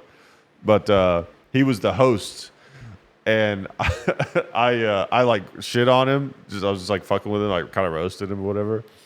And he was like doing this bit where he's pretending to be mad. So he grabbed one of my beers and he shook it up, and set it back down on the table just to fuck with me. And I was drunk, so I was like, yeah, you forgot I'm smart. And what I did was I took the beer and I put it in a pitcher. There was like a beer pitcher on the table, and I set it down in the pitcher and then opened it so that when it fizzed, it didn't it was just in the pitcher or whatever. So all that to say, when I get drunk, I think I'm smart. That's what I was going to say. You took the long road. That was a very long road for not really a good story. It kind of sucked, honestly. Hopefully y'all enjoyed it. Yeah, they didn't. Whether it's long or short. No, it was a bad story. I mean, is anyone even listening at this point, Maybe. Who knows? Well, we're at 2 hours, so we should probably wrap it up. Yep. Yeah, this was fun, though. Yep. And great time. Yep, Jesse's going to probably be a regular guest, so I hope you guys like him. Yep, if you don't, fuck you. Yeah. I don't give a fuck. So, yeah. Eat shit. Yeah. I hope you like me, though. Yeah. Off to a good start. But yeah, man, if they were guys listening or a fan of the old podcast, I think they'll like this one. It's going to be pretty similar. But yeah, I'm going to, there'll be episodes from here, and this studio will change. It's still in its early forms, and even the one in Chicago, I made change. I just got some new chairs for that one, so update things over time, and make it a little better here and there. And hopefully, y'all make this transition with us while we try to make a great product and just do something we enjoy. Yeah, exactly. It sounded like a commercial right there. Yep. Come on down to the Standard Capacity Podcast. We've got deals. Sunday. 30% off on all Standard Capacity free podcasts. Yep. I was going to use them. Probably never. Dude, the most evil shit is said in that part of the advertisement. Why are you saying that so fast? So we don't trust that. Yeah. If it's fast, I don't buy it. I ain't about it. All right. That should be a good one, though. Yeah. All right. Well, that's it. Thanks, you guys. We'll see you next time.